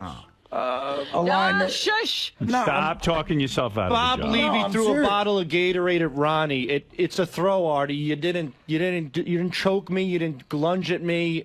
You threw something that was get around light. Benji. That's magnanimous of you. Even when I go through I'm not talking. And look up the word magnanimous. Right. You'll see that I'm. But Howard, I just have to interject here. Yeah. Even when I'm going through I'm not talking to that person phase, there's a part of it that I love for the air. Yeah, but I do back it off sometimes, and I'm telling you I'm doing that now. It's not the point. The point I'm just telling you what I do. I'm giving you my responsibility in this. I am telling you that I see here that this is some very raw nerve kind of thing. You ever have a cigarette? He doesn't ever back off on Fred. You never notice when Fred's getting really upset. No, I don't really think about Fred. I'm not aware of anything. Go ahead, smoke a cigarette. Give us all cancer. Go ahead. Me first. Yeah. Sal, there's some genuine raw feelings here. And I'm very, genuinely, very, very, very sorry. All right, and I am sorry to both of you. This should not continue. And we're done. We're done with it now. Now we're done with it. I'm sorry I threw something at That's you. fine, Artie. I understand, and I get it, and I hope one day we can patch things up, and any way I can help, I will. I shouldn't have thrown. I shouldn't have thrown anything. Thank you, Artie, and thank you, I'm Sal. And sorry I will too, be more Artie, for protective. being a jerk to you. All right. Sorry. Fair enough. All right. He doesn't know what he's being to me. All right. All right. He doesn't know, but he said something very nice. He can't help himself. He complimented you and left, and that was good. I just hate that he thinks this is something about beer league. It's not about beer league. Clearly, whatever it is about, it's enough. It's gone on far enough. I want to see you comfortable at work, and I want to see Sal comfortable at work. And it is my responsibility in this. And I am not doing my thing. I really didn't think it was that intense. No, and it is. I It mean, is. Howard, It is. I I apologize to you. No, I'm sorry, man. Well, I'm sorry, too. You okay? Honestly, I know you're upset. Now you're upset. at me. Look, what are you going to do? There's one of those times in life you got to move on. I'm upset at myself because, you know, you try to reach a certain level of sophistication in life. You think you get there. You know what? I don't want you to think and about you realize this the rest of the day. you're still a jerk off. I don't want you to think about this the rest of the day. I think you ought to give yourself a reprieve. Let yourself off the hook. How am I going to do that? Enjoy yourself. Do you like my plan? We're not bringing this up anymore. Sal, I think, likes that plan. That's a fantastic plan. All right. The We're gonna give it a break. execution is the key to a plan. Well, we're going to execute. Fucking cigarette is killing me. I know. I'm gonna die. You know? Sorry, it's the not only in thing there. keeping me from literally exploding right now in my head. Why, you're angry with yourself? No, I just like What? What's going on right now? I just need something to relax with. Some sort of badness in my body.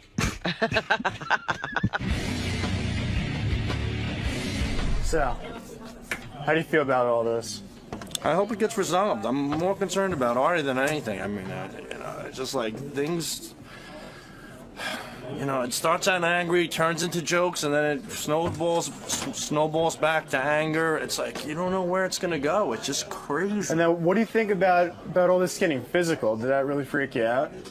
He threw something at you. Yeah, it did, but it didn't. I mean, the guy, he's angry. So, Gary, what do you think about this whole situation with Artie and Sal? I'm not really going to talk about it anymore. I'm going to respect Howard putting a moratorium on it. I don't want to see any more bad third-rate band CDs flying around the studio. Benji, what's your whole take on this this rift between Artie and Sal? Oh, we're not supposed to talk about it. You can't talk about it? Just I a don't little think we're really not supposed to. I don't think so. Are we? I don't know. I don't think we're supposed to talk about it. I think they want to it's a cooling off period, man. I think. I'm really tired. Robin, what do you think about this whole mess with Artie and Sal? Look, I'm not doing any more interviews about this. There's a moratorium on talking about that incident at this point. Right now, it never even happened. Okay? Fred, what do you think about this whole situation with Artie and Sal? It's safer in Iraq. That's all you have to say about that? That's it. It's safer in Iraq. Any final words?